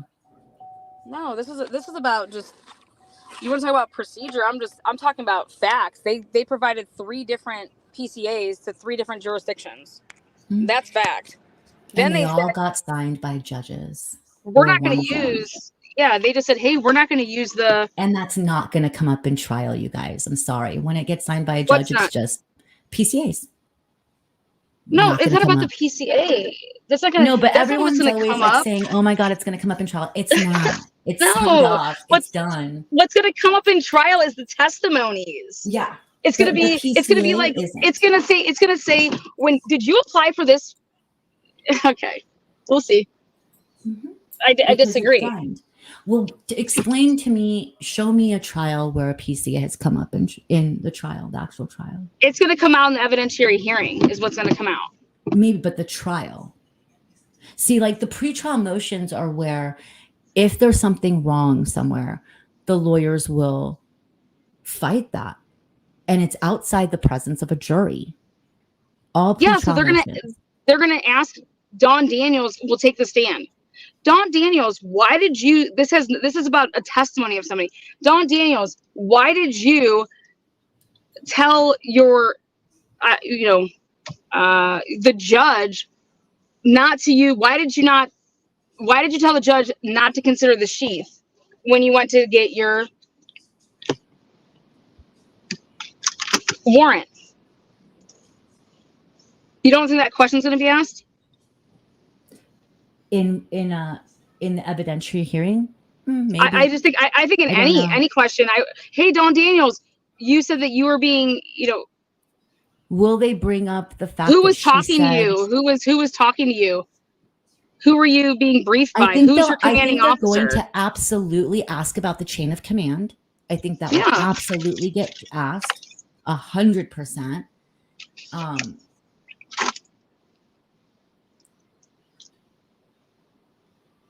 Will it be done? Will the other stuff, like, would you ask if Don Daniels is going to be asked why she wanted to throw out the? I'm simply asking this is why are we not talking about?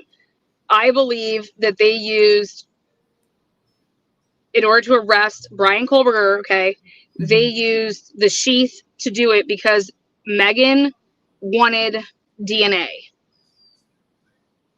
That's what the whole rush was all about. They had to wait till it came back.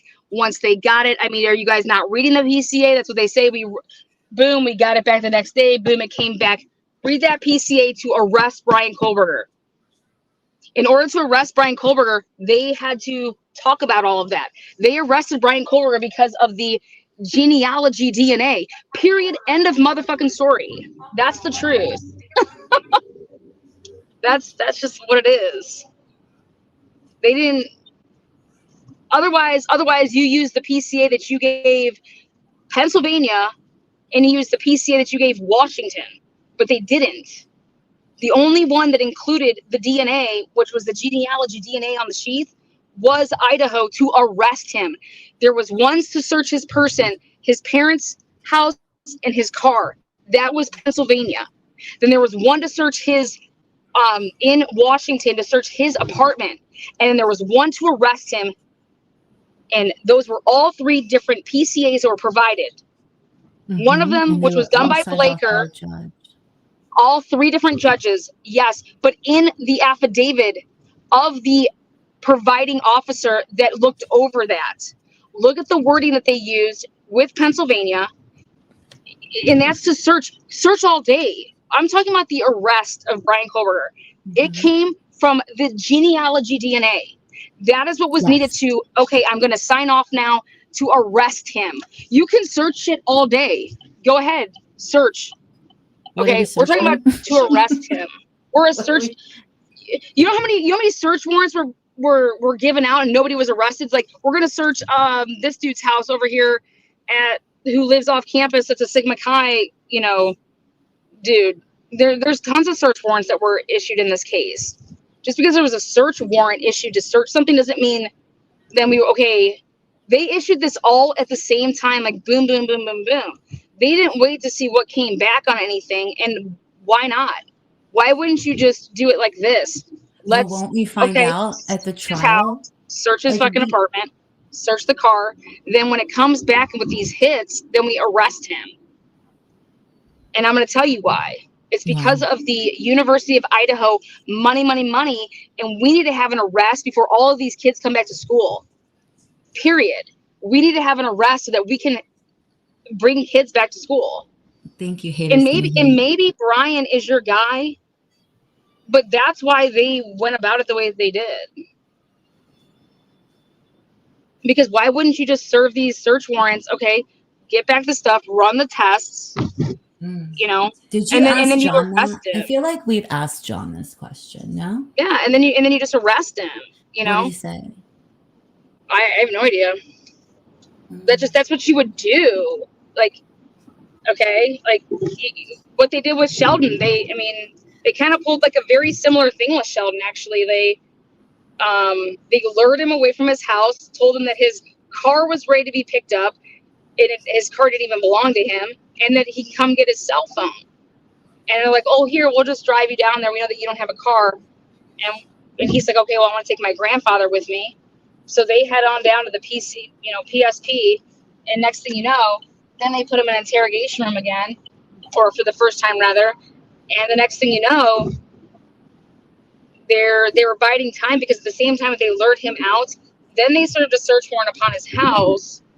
They got what they wanted out of the house. They didn't test anything, and then they arrested him within like an hour of bringing him down to the station with 24 hours after this happened, and there was just there's no evidence.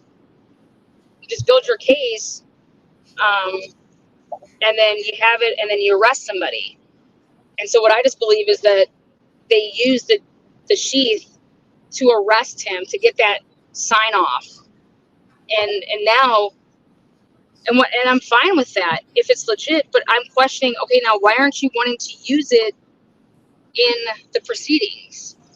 They didn't want to turn over that information to Ann Taylor. Yeah, but see, Sheldon's case, what's happening here is if Sheldon had good advocates on his defense team and they were able to go in and be like, all the stuff you found when you were going through the discovery and the stuff you found, that stuff wasn't okay. And a defense would, but see, this is a bigger case than the case in Aliquippa. Lots of eyes are on this. I'm talking about. You're not going to get away with just doing whatever you want here because there's so many eyes on it. So if there's something that's not right, thank God. That's not what I'm saying. We're all watching it. That's not what I'm saying. I'm saying why isn't the prosecution using the genealogy DNA that they obtained in order to arrest him? Why aren't they going to use that in court? And so that's my question. And so until somebody from mainstream media can answer that, like, that's just a very important question. You arrested him because you needed that. You were not getting Megan to sign off, in my opinion, without that. That's why that's the only PCA that includes that. And so much so that Dawn Daniels was like, don't consider that, please. Mm-hmm. Yeah. So how are you going to explain that? How are you going to explain that we're not going to use what we arrested him off of?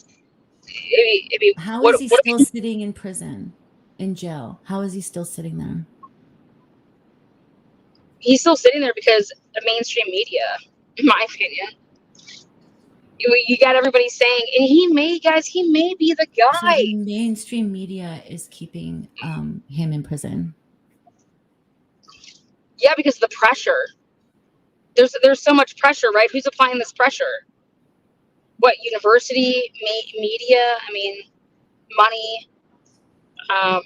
You think kids are going to go back to school if there's a murderer running around? And remember, they said that the university was safe. Remember that? This whole university was safe. I think all the PR that was done in press conferences is ridiculous. And I would gander that most investigators, lead investigators, as we've heard, aren't really happy with press conferences being held. But how can somebody? I don't know. They're asking, "Are we safe?" Like, no, this is an isolated, targeted, 100%. Situation.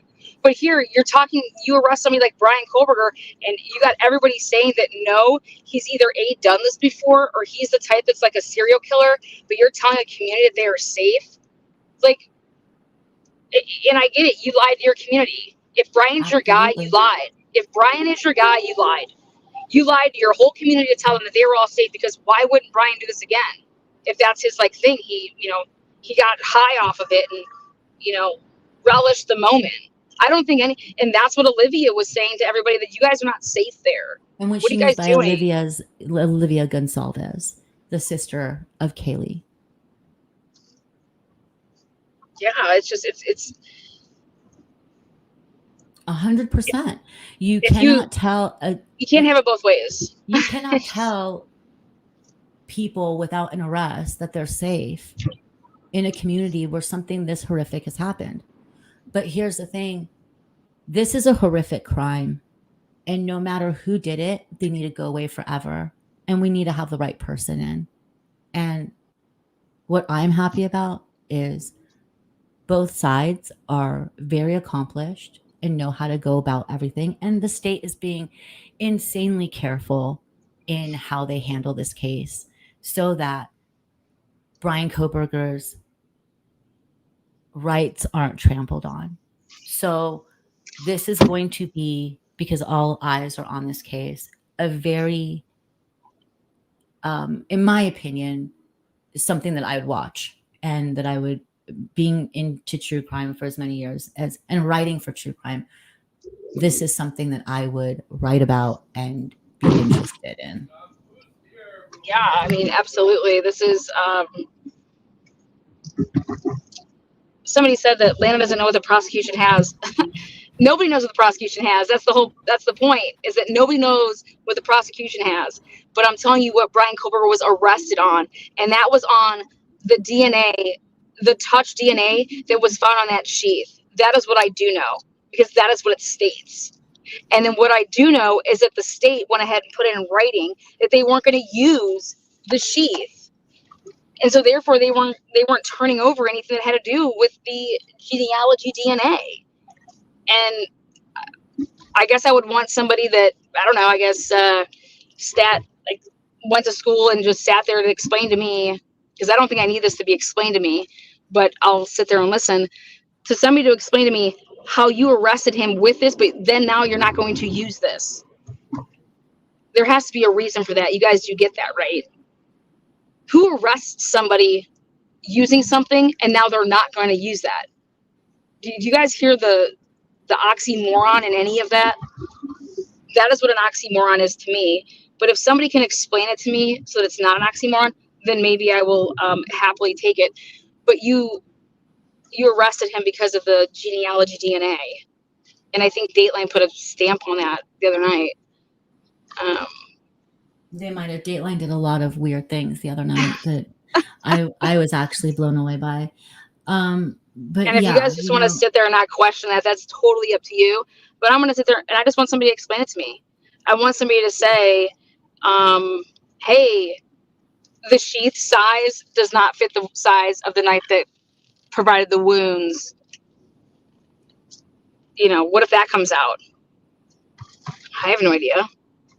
Mm-hmm. What if what if they're hoping that the defense looks at it as like, well, we're not even going to use that, and then they're like, okay, well, let's just leave that alone. We don't want to. No, maybe you need to take a really. That's what I said. I said, do not let that sheath go. You need to find out why they're not using that sheath.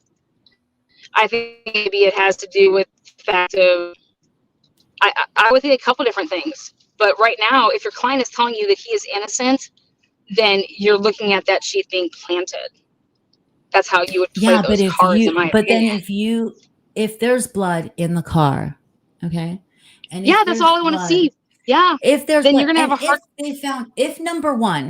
If number one on that search warrant that they found where it says knife is the K-bar that was used, are you gonna say it's planted?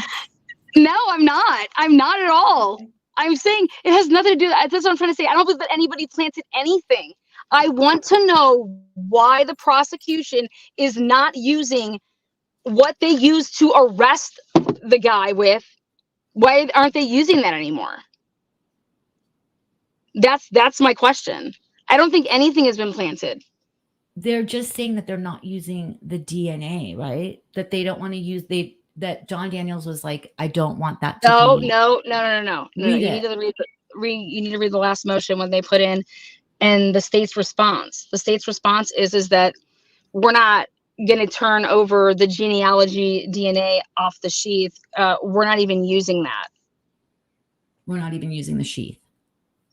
Yes, we're not using the touch DNA that arrested your client. We're not even going to use that. Well, and then I'm over here thinking, truly arrested, because probable cause affidavit, it's in the title.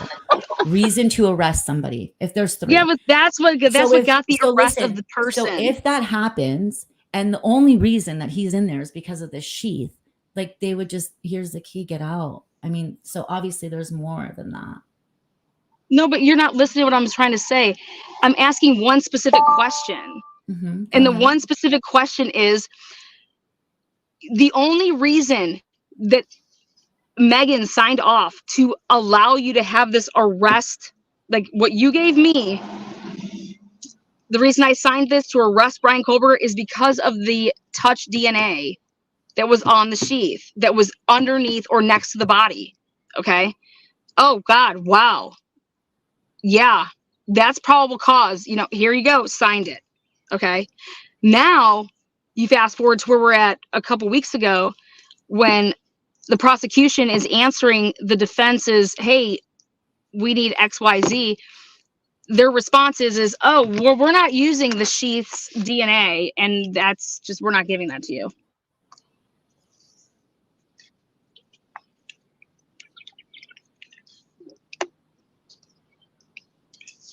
That's the evidence that they had. I mean, can you guys are sitting here telling me to shut up? I mean, seriously? No, not you. Look, this person just said, I love you, Bella, but shut up. Lana is for right. I mean, that's why, like, it's like, you guys complain about going to other chats, saying things in other chats and being shut down for your opinions. But then if I have an opinion, God, no, you can have your opinion. No, not you. This isn't not no, I'm not you talking at about you. all. I'm not talking to you. You know, you're always respectful. Yeah, no, I'm saying that what we need to focus on here is that this is a question that's going to come up. Everybody should be asking this of the prosecution, is that you just arrested this man, and this is why you arrested him, and this is how you were able to arrest him. Not only there's two parts here. This is why you arrested him, okay? And this is why you were able to arrest him. But now you're not going to use that. And that's all. That's my question. That's all I have. Is now, why aren't you using why and how? Why you as an officer were like, dude, we need to arrest this guy because we found this and it has this on it, right?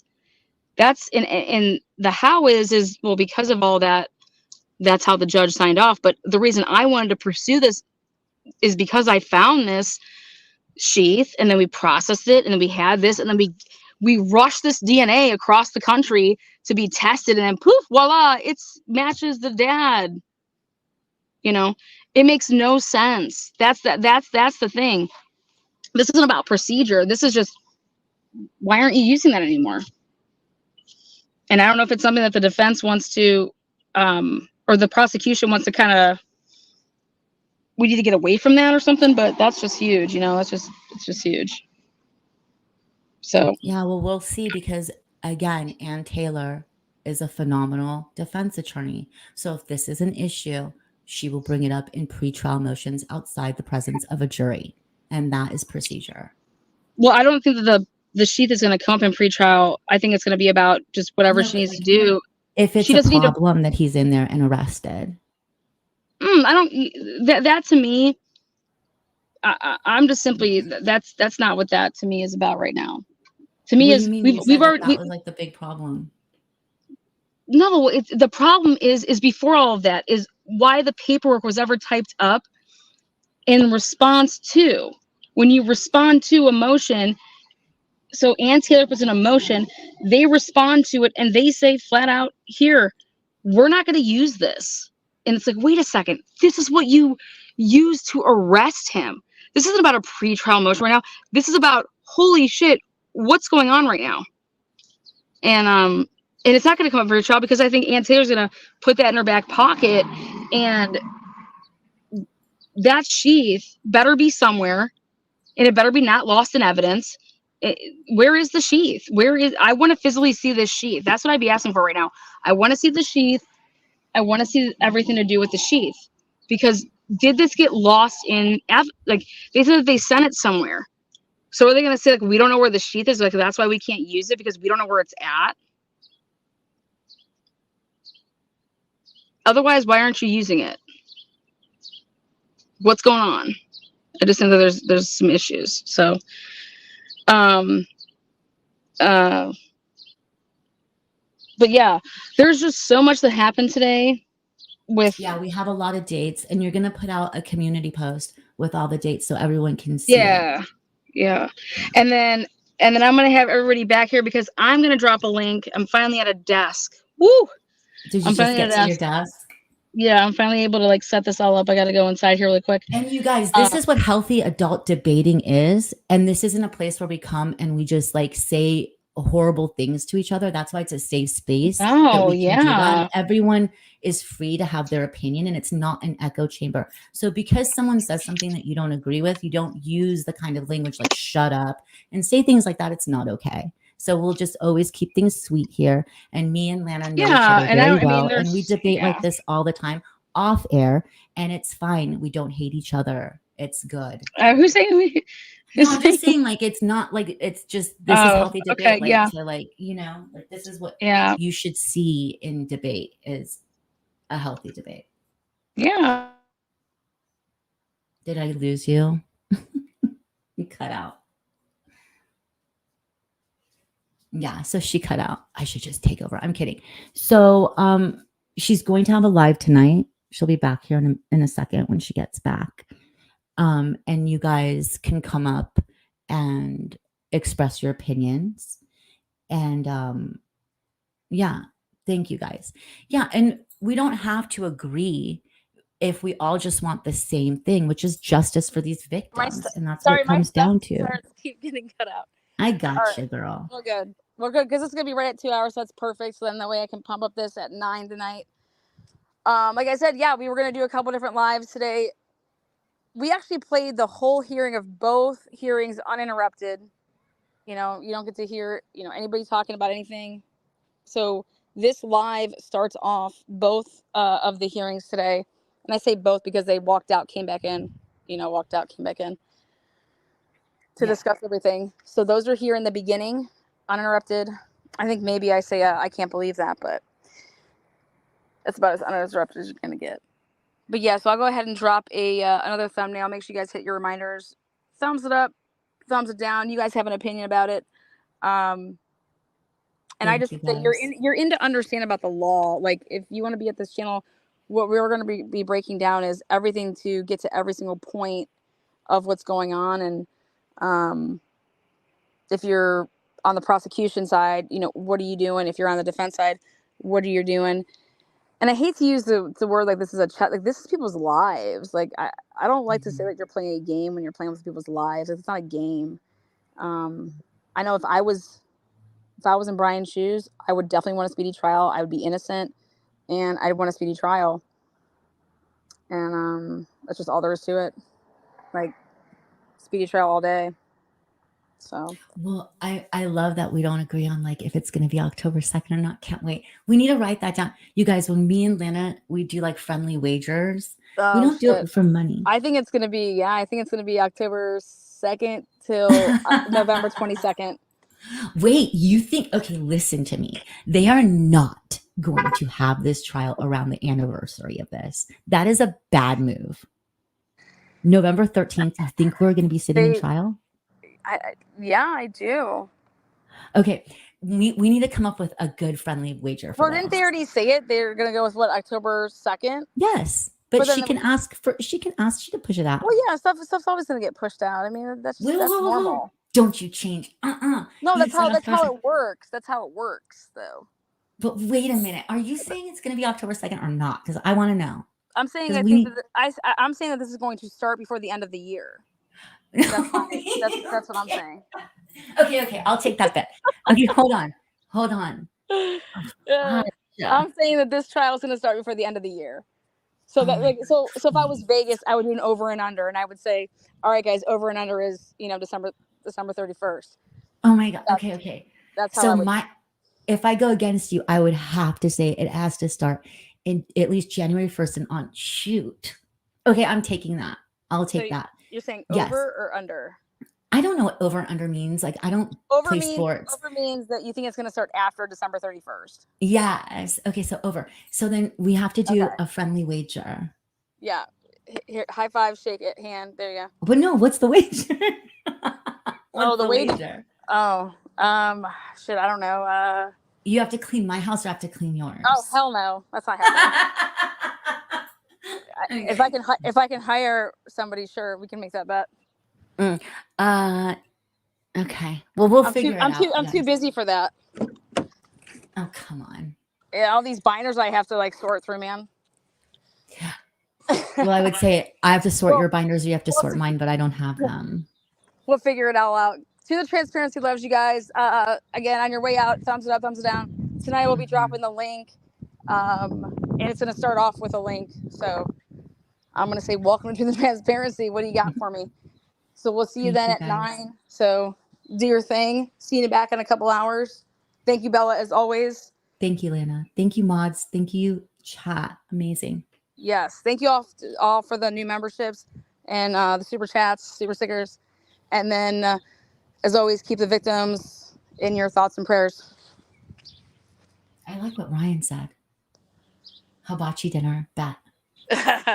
We'll talk about it. We'll talk about it. She's All right, so nice. guys. Bye, guys. Bye.